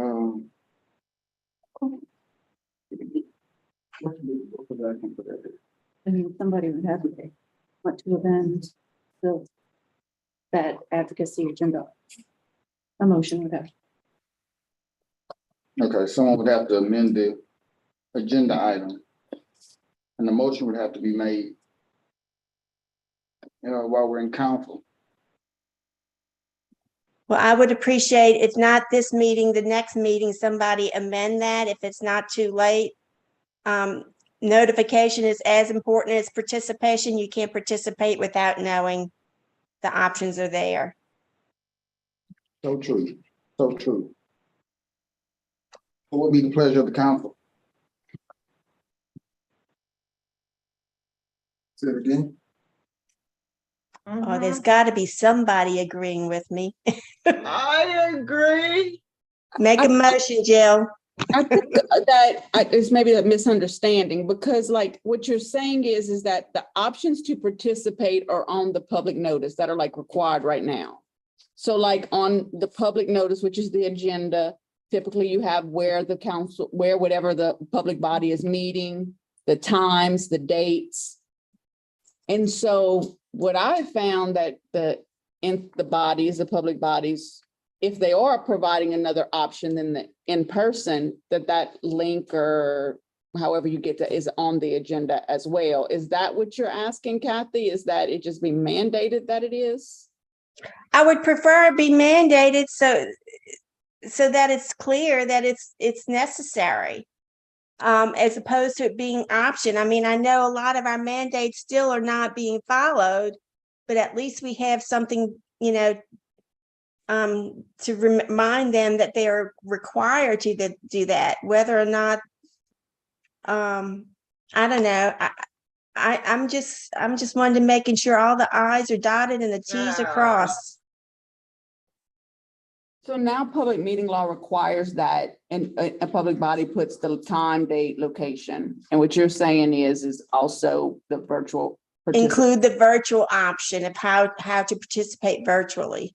And make it mandated that agencies, bylaw agencies, put the virtual option on the meeting notice. Yes.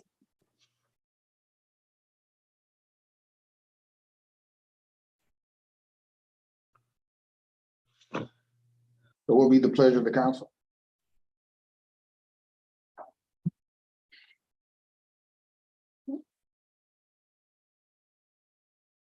Can we just add that on to the next one? Like when we do our publications for the next one, can we just add it on there? No, because it's not. So we already agreed to make sure that the public and all of the people that are participating in our meetings on our notifications, we have added that where we explain how people can go and register for the meetings and participate virtually. Right, but I'm asking for all other agencies, including the legislature, on your agenda item, you're asking for virtual option to be made available for all public meetings, correct? So I think what she's asking for is for you guys to consider amending the advocacy agenda item that you guys created at the last meeting for open meetings law. She's asking you all to amend that to add that public bodies add information about how you can register and participate virtually. Correct, thank you. And So then, I think that's an expectation. I mean, if you're gonna do it virtually, then you'd expect it to be publicized. So. An expectation is different than a mandate, No, what's that's what I'm saying. expected is So- not required. I'm okay with it. I mean, I'll make that motion because Oh, that's. thank kinda- you. Yeah, I would expect that to happen, so, Right, but you and I Right, both it's know it secret. doesn't always happen. yeah.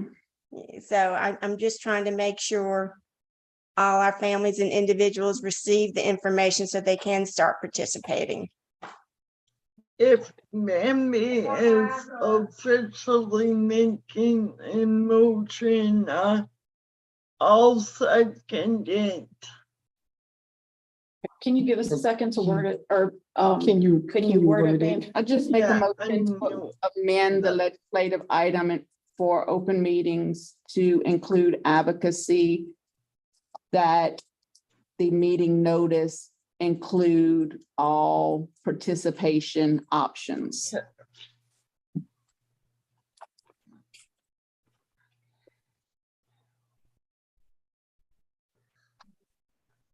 Maybe add available, all participation options available.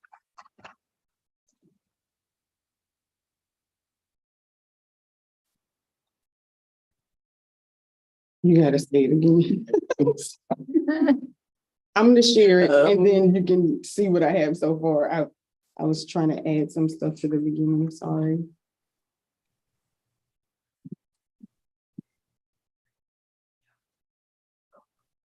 I'll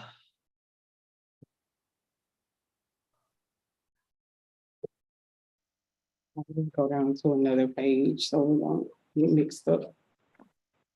I make a motion to amend the public meeting law legislative agenda item to Add that all participation option. or Yes, that's a run-on sentence. Or add it. Yeah. Or I would say, or included on the meeting notification, on the meeting notifications.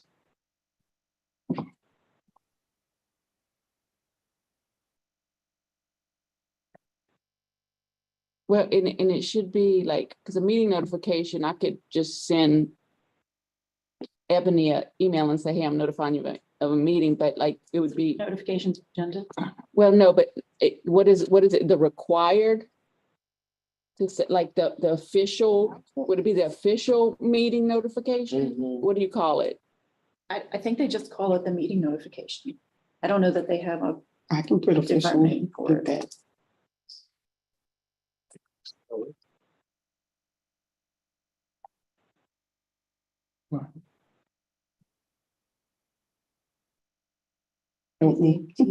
TZ. Seconded by Johanna. A second. Okay, so we have a motion to amend the public meetings law, the legislative agenda item to add that our participation options are included on the official meeting notification made by Ms. Bambi Polozola and second by Ms. Jill Hano. Any discussion? Do we have any public comment in regards to the motion? I appreciate the motion. That's the only public comment we have. Do we have any abstentions? Do we have any objections? I have a stage. You abstain? We have one abstention. Do we have any objections? With no objections, it's passed by unanimous consent. Do we have any other public comment?